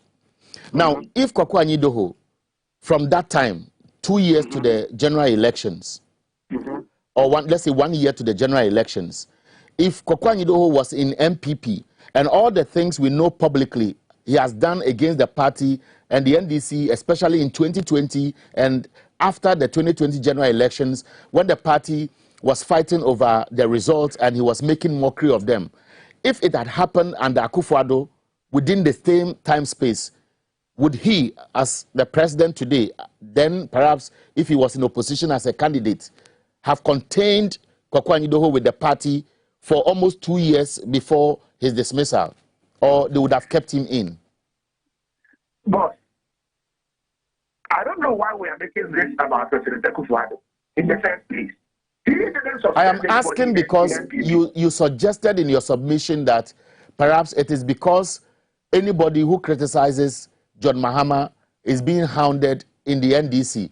So I just turned the scenario on another candidate who is President Akufo-Addo, Koko Anyidoho, is praising. That's why I twisted it. You know the number of people who are NDP members who have expressed misgivings against the president. Misgivings about President Akufo-Addo. We live with them. We have them. We live with them. What do we do? What can we do? They criticize him. Members of NDP criticize President Akufo-Addo, and they are still members. Nobody has said anything to them. We haven't brought out an official communique, even condemning them, let alone take action against them. We don't. We allow those things to center our own political growth and development. BB. Yes, when you were speaking, Abdelaziz was saying he wants to make you one quick reference. So I was smiling. Just say it and let him respond quick. Mr. Yapreko, are you aware that in recent times, just prior to the 2020 general elections, the MPP had a cause to dismiss your sitting MP in Parliament. Why did you do that? You're sitting MP. Okay, that is very simple. Now, our constitution, our party constitution, gives us the mandate to select parliamentary candidates. The sitting MP submitted himself for the processes, to take part of the processes. At the point of vetting, he opted out and decided to go as an independent candidate. Yes, on an independent note. Now, when he took that position, the party went ahead and selected our candidates. This is simple. Once the party has a candidate, every structure, constitution, body of the party must support and protect that candidate.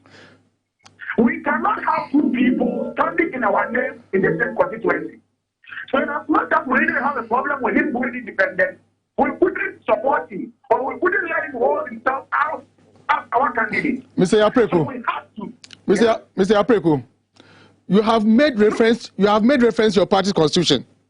Yes, sir. Are you aware that the NDC also has a constitution? And that we don't work with the constitution from Azerbaijan. Okay, so you know what? Yeah, we could have a constitution. Yeah, and Abdel, let me handle it this way. You dismiss your sitting MP. Hold it. There's no problem with it.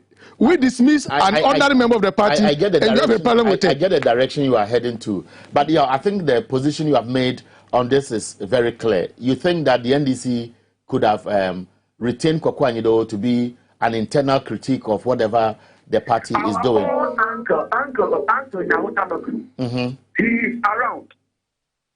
Have you seen even an official communique expressing a disagreement with some of the positions he takes or something? No. No. He speaks his mind and holds himself out as a founding member of the NDP. We don't have problems with that. Those are things that put you in debt.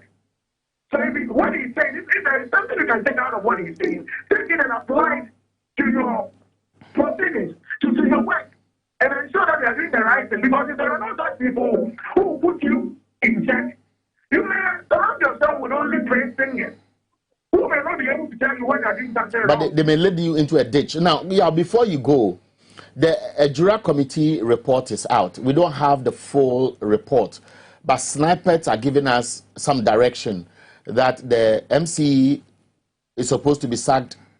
The military commander who was in charge of operations on the ground is supposed to be sanctioned.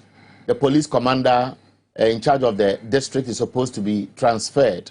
We are getting reactions, mixed reactions from people in Ejura. Some are saying it is not strong enough because the Ashanti regional minister, for example, shouldn't be at post because he has publicly said he instructed or ordered the deployment of the military officers there. We are not discussing it thoroughly because we don't have the full report. But in summary, maybe a minute or two, what is your own take, not as a party, but your own reaction to what is out so far? Unfortunately, I have not seen the report. So I am not able to speak to it in any strong sense because I may be speaking to speculations. Okay. I've also seen online publications. I think I saw one on TTSM online giving these to the call for the military officer who led the operation to be sanctioned and also the MC to be dismissed. I think those are the two things I have seen on TTSM online. I can speak to that because I can make reference to what the TTSM online has published. Okay. The MC himself opted out of the race to be retained. So as it stands now, I don't think he's being considered for reappointment. Sure. So if the committee recommends that he should be sacked, I think already he's on his way out. So I don't think it's of any importance now because already he's on his way out. Okay. So he will not have the opportunity to serve again. But he himself has opted out of the race to be retained. Then the military being sanctioned, I think they have their own internal procedures. They subject the officers to scrutiny by their standard and think that they did something untoward, or they did something that is worthy of reprimand. I'm sure the military high command will Okay. take. Okay, so Yapreko, what we'll do is, because as you said, we don't have the full details, we'll take it that these are just ordinary comments you are making about the initial report. We are so grateful for agreeing to speak to us. Yapreko is the Deputy Communications Director of the NPP. God bless you. One day we would have to engage you in our studios to have much more exciting conversation. Thank you, my brother. Have a great day. I'm grateful. Thank you. Now, before we move on to the other topic, I wanted to ask, what is the cost to any political party, and in this case, I'm narrowing it to NDC, in such decisions? I remember Frances ACM, I remember Bidzeding, I remember people who may have left, and perhaps some of them have come back. Some of these carry a lot of weight. So we assume that Kwaku Anyido has a constituency. And we assume that the experiences you have had in the past may also have had their own consequences as the party is concerned. And so when these things happen, especially when you may have a Volta Regional Caucus, who even at the time the party was concluding on its elections that brought Johnson Asidun Ketia back, and I remember those days Anita, De Soso and co had their own sentiments. Do you consider perhaps the political ramifications if these followers of some of these individuals, as such actions are taken, may have, or some good work you may have to do on the ground for the party members to understand? Well, if we are minded to look at some of these issues in history, you would appreciate that it is possible that sometime in the future, if an expelled member shows remorse,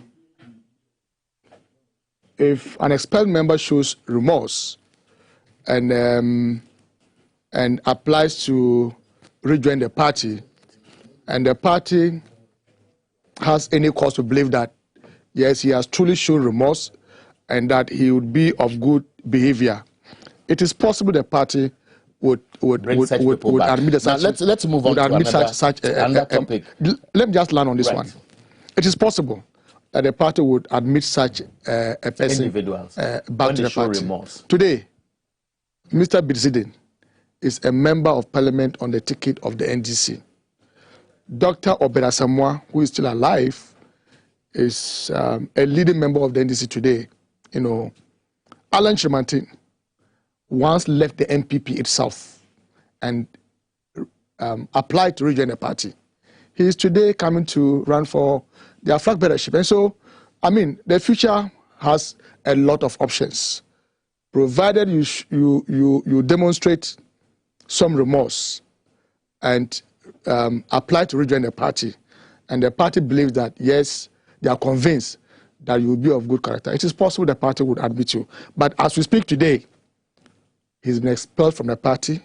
There are no regrets. He has no constituency that can shake the party. I'm not sure anybody in the NDC is excited with what Koku is doing. Yes, he may have some few friends, but I'm sure even his family members would have been against him relative to his conduct with the NDC. Okay, so that's where we bring the conversation on Kwaku Anyido to end.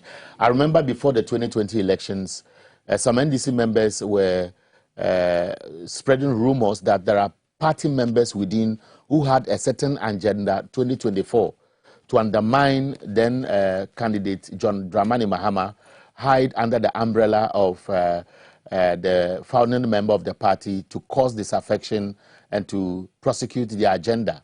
And now that's where we are. And of course, at that time, the rumor was that Kwaku Anyido's actions could have informed the impression that he's one of them. We wait to monitor how this will unfold. And as and when any fresh development comes, we'll have this conversation on TV XYZ. This morning update. Now we want to go to Ejura. I'm sure you have followed the conversations. Earlier, Abena spoke to the head of the family of one of the victims. Actually, one of the two was shot dead at Ejura during the protest. And then, of course, she also spoke to the brother of Kaka, who has become the center of all this controversy around the Ejura disturbances. They are expressing misgivings, and I want us to move the conversation to this space. The snippets of information we have, did you expect it? Is there something beyond that could have been added to water down the excitement around it now? It's a very sad development that the report is out. The committee submitted the report to the minister yesterday. I'm sure if they actually intended making it public, at least by this morning, we should have had the soft copies online. I'm surprised why some 24 hours after the report was submitted, we are still speaking to some rumors, speculations, and snippets of the report, when indeed we could have had the full benefit of the report. Of the report. But for me, right from the onset, I had stated clearly that I didn't have any trust and confidence in the committee to do any good job. Not because the panel members were not capable of doing a good job, but because of the political underpinnings and because of the fact that I wasn't too sure, I wasn't convinced if President Akufo-Addo and the NPP was going to allow the committee to do an independent job. We can make references to the Ayawasu West Wagon report. Braha.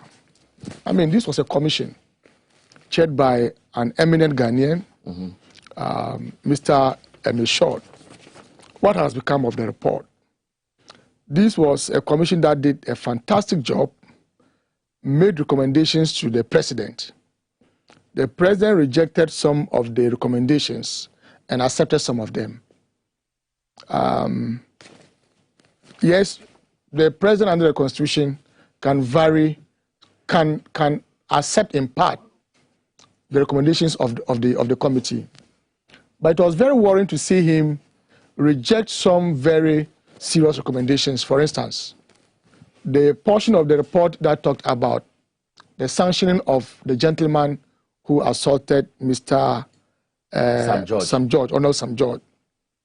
President Akufo-Addo, who is a lawyer by training, in his white paper, said that his government was not interested in prosecuting him because Honorable Sam George provoked the gentleman who slapped him. Double. Yes, Double, that was the name. How can a president, in fact, who is also a lawyer, give such a defense to a rascal? Several other recommendations, even those that were asked to look, Azugu was recommended to be sent back to the Ghana Police Service from the National Security Outfit. And we thought that had been done until the abuse of Caleb at City TV, that we all got to know that even though the president had accepted the recommendation to move Azugu from National Security Outfit back to the regular Ghana Police, that had not been done. And so there's no commitment. These commissions and committees are just put in place by President Akufo-Addo for some political gallery. He's not committed to seeing to the end of some of these issues. And so when you look at what happened in Ayawaso, you look at the case involving the City TV journalist, you look at the unfortunate murder of about 8 people in the last general elections, you clearly will know that some of these things don't bother President Akufo-Addo. Now, if you look at... we have the committee. The committee is recommending that the MC be sacked. That recommendation is moot on arrival. It's moot. Because the committee should have known that the MC himself had withdrawn his application for reappointment. And that as we speak today, I'm sure within the next few days, the president will be announcing the names of the MMDCs. And so I mean, to say that he should be removed when you know that his tenure has ended and that he has withdrawn his application for reappointment. So that recommendation is moot on arrival. Now, we are not on the committee. We know the committee from its presentation said they received testimonies from 22 witnesses, reviewed volumes of documents, audios, videos, and those who spoke to the committee in camera.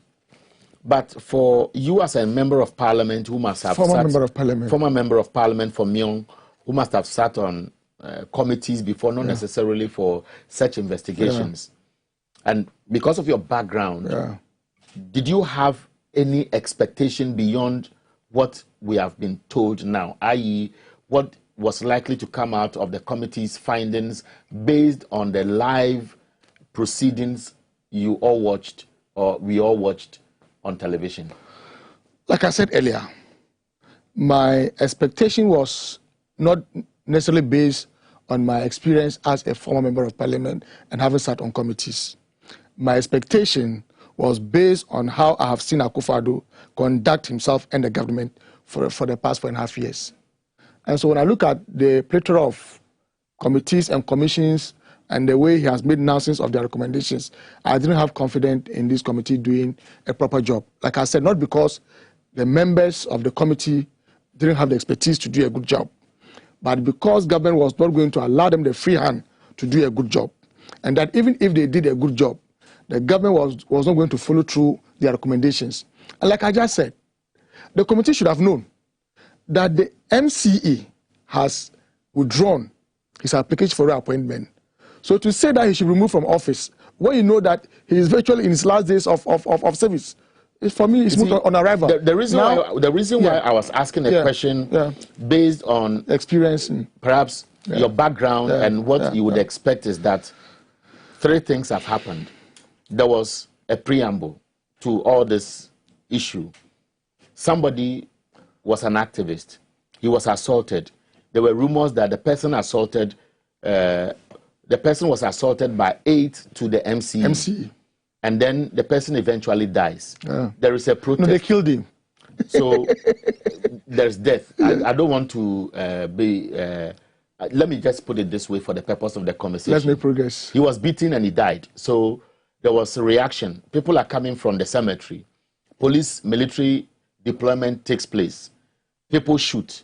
Doctors come out and tell you that everything shows that the people were shot while they were retreating, and they were shot from a distance, and it couldn't have been close shots. There were testimonies that, there were pump action guns, there were other weapons, but there is no video.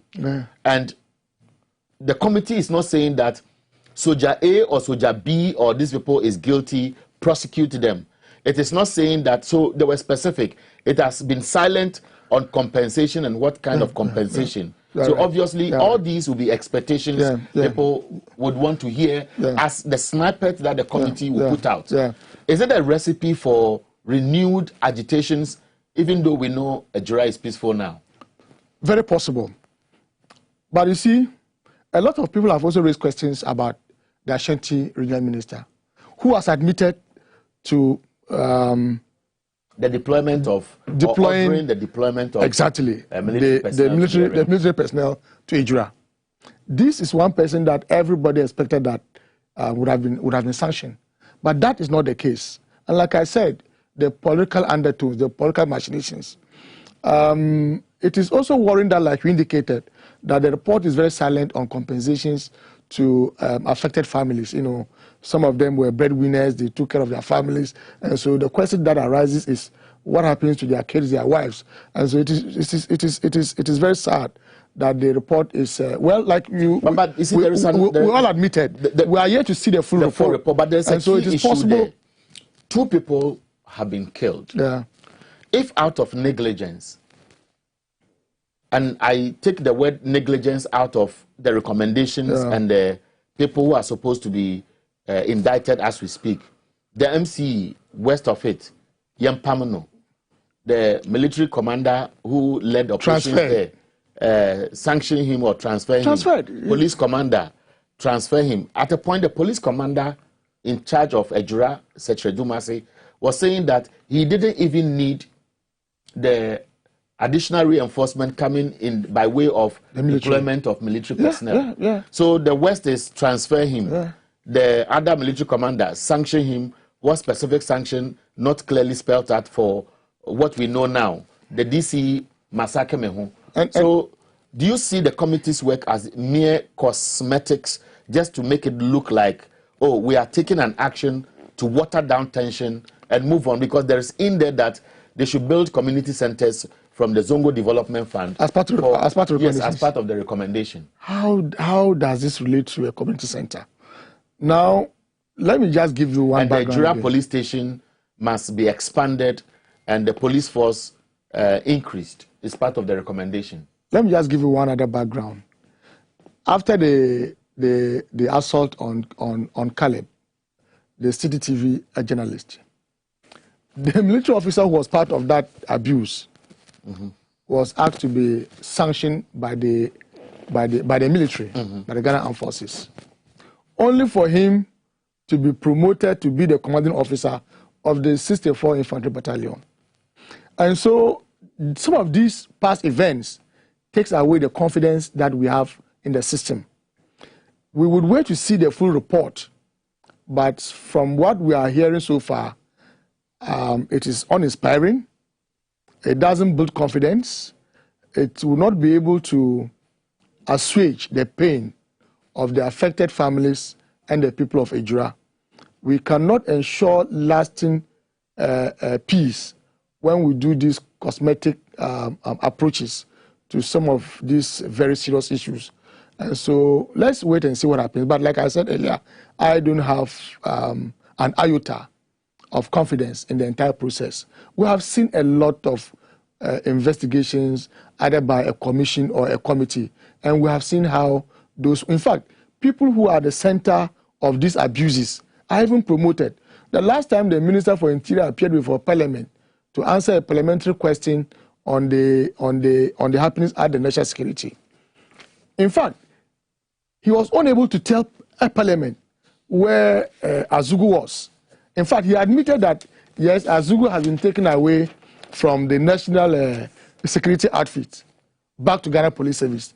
But can you imagine that the full Minister for Interior was unable to tell Parliament the exact location of Azugu, whether he had been sent to the Nima police station, he had been sent to the headquarters of Ghana Police Service. He was unable to tell Parliament. It tells you that the system is not candid, they are not honest, they are not committed. And so I don't have an iota of confidence in the entire system. It's just a way to make an attempt to see if they can bring down the tension in Ejura. But that's not how you secure lasting peace and solution to some of these issues. You need to do a thorough job, make sure that you sanction whoever is supposed to be sanctioned, and in some instances where appropriate, compensate victims for what they may have gone through. That is not what I'm seeing in this case. Okay, I'll come back to you and we'll wrap up shortly. I want to read a few text messages. This one says, good morning to you and your panel members. Nanaya Preko made my day today. Kudos from Professor Asante Achim Domiabra. You sent this text message. And then we also have one from Mystic Wonder inside in Sawam Edwejuri. It says Nana Akufo-Addo and Dr. Bawumia, then in opposition, promised Ghanaians heaven on earth and told Ghanaians what we were sitting on money. So where is the money? It's inarguably clear that the inept, corrupt, and insensitive Nana Akufo-Addo Bawumia-led government have failed Ghanaians. Very long message. I truncated it somewhere along. It says every Ghanaian in Shraba and Elka sent this from Ashaman. It says every Ghanaian has the right to talk about the economy, but not to the NDC party, which mismanaged the economy so poorly that they took Ghana to the IMF. And you send this message, honorable greetings to Alhaji Labaran Yakubu Barry. You said incoming MCE. Good morning, Mr. Host. I'm very happy Kweku has been sacked. Koku has been sacked from the NDC. NDC is now free forever. And tell the president that cocoa farmers are still not receiving their money after we sell cocoa beans. And greetings to Dr. Augustina Tewi MP for Bia West, Senior Solo from Sefi Esam. This is a very interesting story. You remember at the beginning of the year, the LBCs were accused of not paying the cocoa farmers. I remember the MP for Buem, Kofi Adams, raised this issue on the floor of Parliament. And we knew that there was an urgent question, and the chief executive of Ghana Cocoa Board was supposed to come and answer the questions. Along the line, we heard that some of the LBCs were beginning to pay the cocoa farmers. As we speak, the agitation out there is that LBCs are not paying cocoa farmers. At a time when we are hearing that Ghana is going to receive or get the highest in terms of production of cocoa beans at this time. It is a serious issue, and I believe that Parliament should show interest, and of course, we'll also follow and share the updates. Hi, patriots. The way you carry yourself will often determine how you are treated. NDC sacks Kwaku Ayinyo and others, and orders him to return party properties. Even Professor John Evan Asatamels, who is resting peaceful at the Asomdwe Park, will soon be posthumously sacked.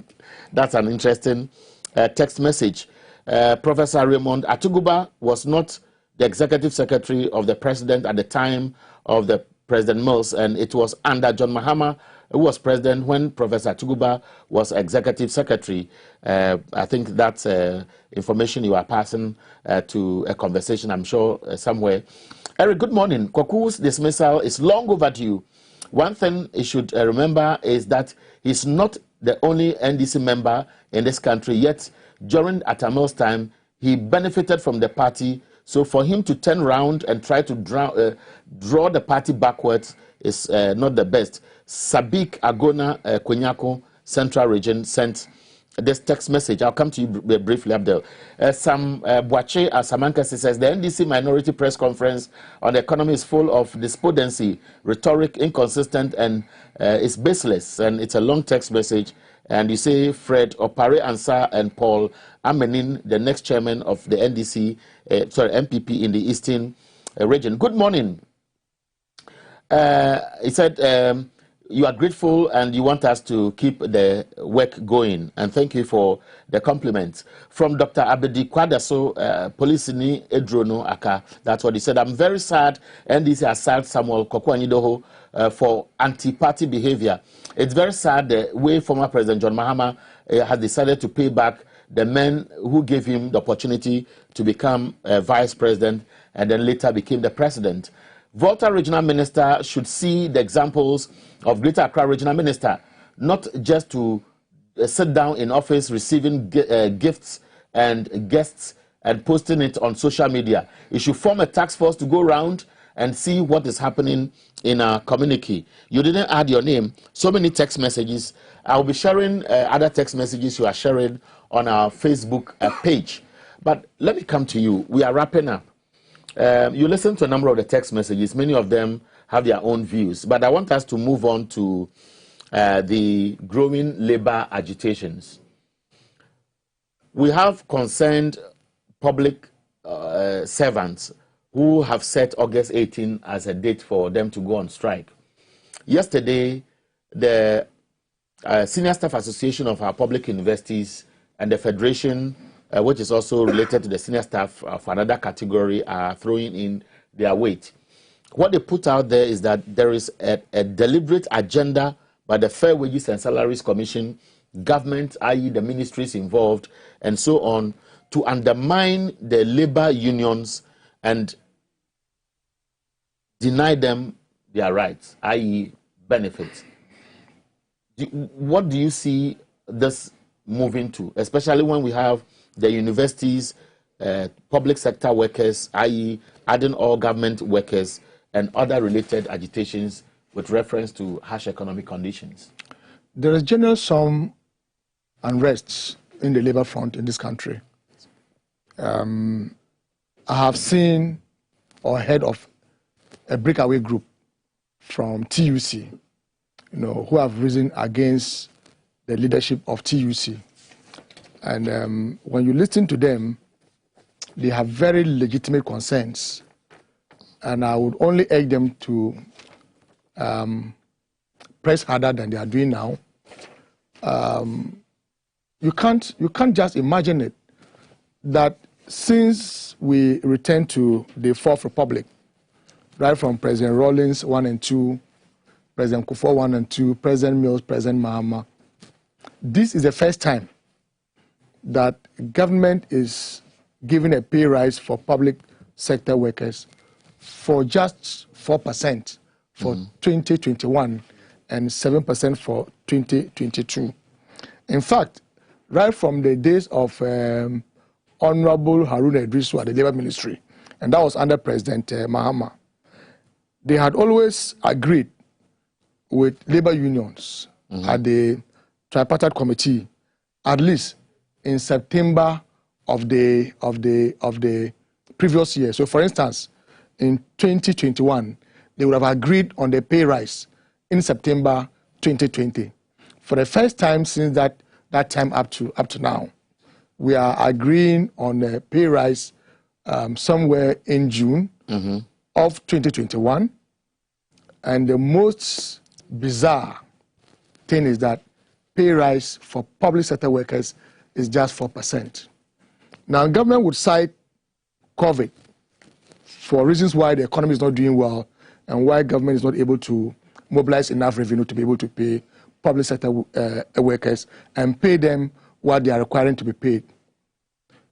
COVID has become an excuse for everything for the MPP, including they not being able to perform their duties as husbands and wives, even in the nights. They have not communicated that to you. I'm saying that COVID has become an excuse for almost everything. But the data will tell you that this economy started going down right from 2017, when we didn't have a COVID. Now, how come that because of COVID and because government is not able to mobilize enough revenue, and so they are unable to pay, better wages and salaries to workers, and yet we are able to increase the salary of the president, the vice president, and ministers by some 79–80%. Is it the case that when it comes to the pay rise for the president and his allies, the public purse is able to contain them? And when it comes to the pay rise for the ordinary worker in this country, the public purse is unable to contain that. But the TUC has come out, hold it. The TUC has come out. There was a joint press conference when NAT, NAGRAT, teacher unions, equally very angry. But TUC says, look, there was a tripartite committee. I have seen that letter. We are telling you that this is the best we could have had. I have seen that letter. Don't waste your breath. Leaders who have worked for what they have. Exactly. That's why I'm saying that they must press against their leadership. Look, we know what this government is capable of doing. Even the breakaway group, I am sending a very serious signal to them that attempts will be made to compromise them. They should watch out. There will be serious attempts to compromise them. Now, the breakaway group, look, when you see TUC, that should be speaking for labor. When you see TUC, that should be speaking for and on behalf of labor. That should be engaging a government to be able to get some respectable pay rise for workers. Now speaking as if they were the government. Now telling workers of COVID and how government has not been able to mobilize revenue. No, that should not be the language of labor unions. That should be left for the government to give all the reasons why they are unable to give you what you are requesting for. TUC represents labor and not government. When I saw that letter, I was ashamed. I said, TUC General Secretary, now explaining the constraints of government. That is not for you to explain. You are supposed to explain the position of labor. The fact that fuel prices has gone up from a liter that used to sell for 3.6 is now 6.23, right? A bag of cement that was around 26 Ghana cedis is now somewhere 54 Ghana cedis in the northern regions, right? Transport fares have been increased. Prices of almost everything in our markets is skyrocketing. That should be, and look, I have listened to the breakaway group. They have even demanded from TUC that give us your position paper.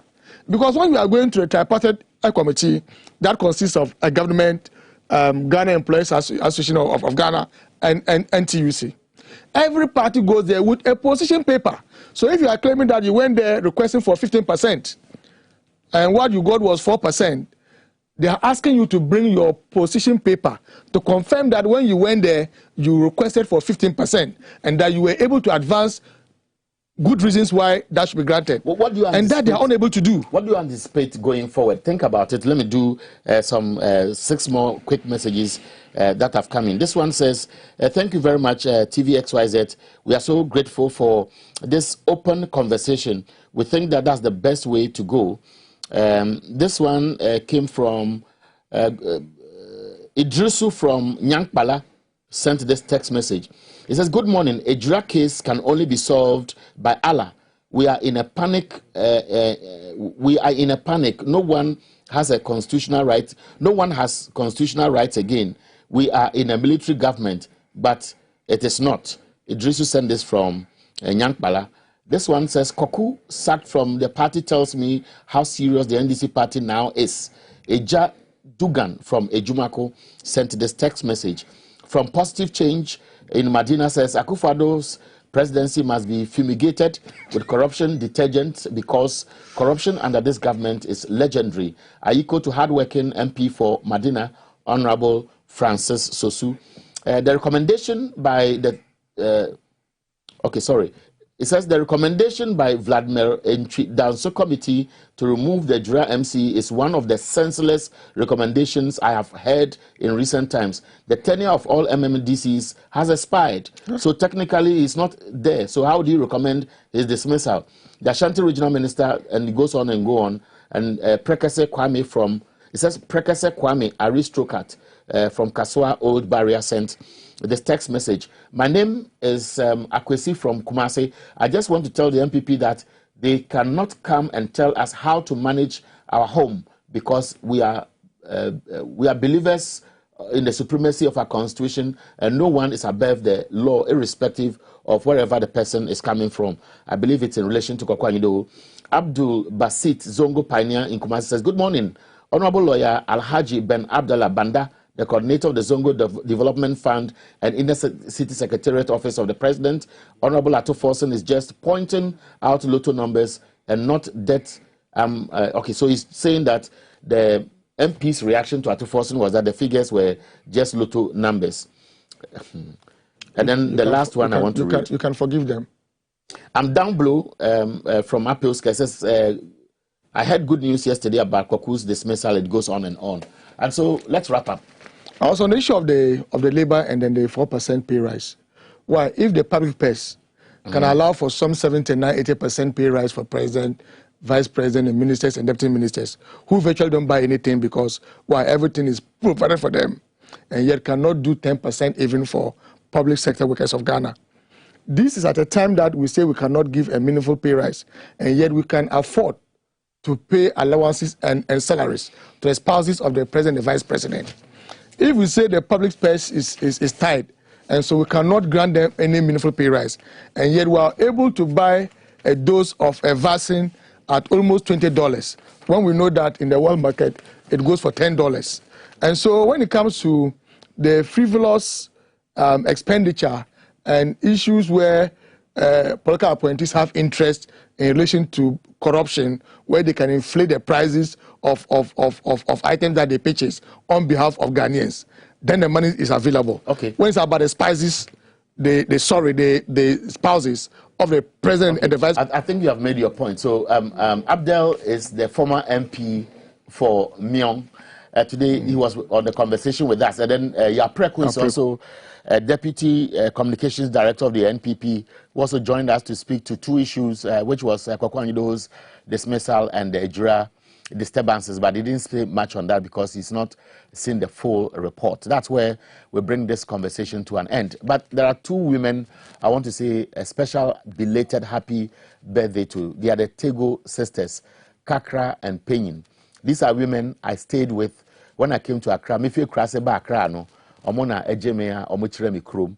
And no amudi mu birthday, I forgot. So today I want to say happy birthday to you. And a gentleman who has also been very, very loyal to TVXYZ is in Elmina, Chapel Square to be specific. He's called John, a friend who GM. I think he's a former NDC constituency propaganda secretary of the party. He's always been sending him messages that you're me or catching for so name me. And to me, John, in the debate show. I mean, I do my bed na weekend. Maybe I be sharing at the phone. Na yetwumo ko na mpampensi bi na da nkakra aha na medin komo no medibesi wo from America hianyo nyame adoma e be shi ochina bye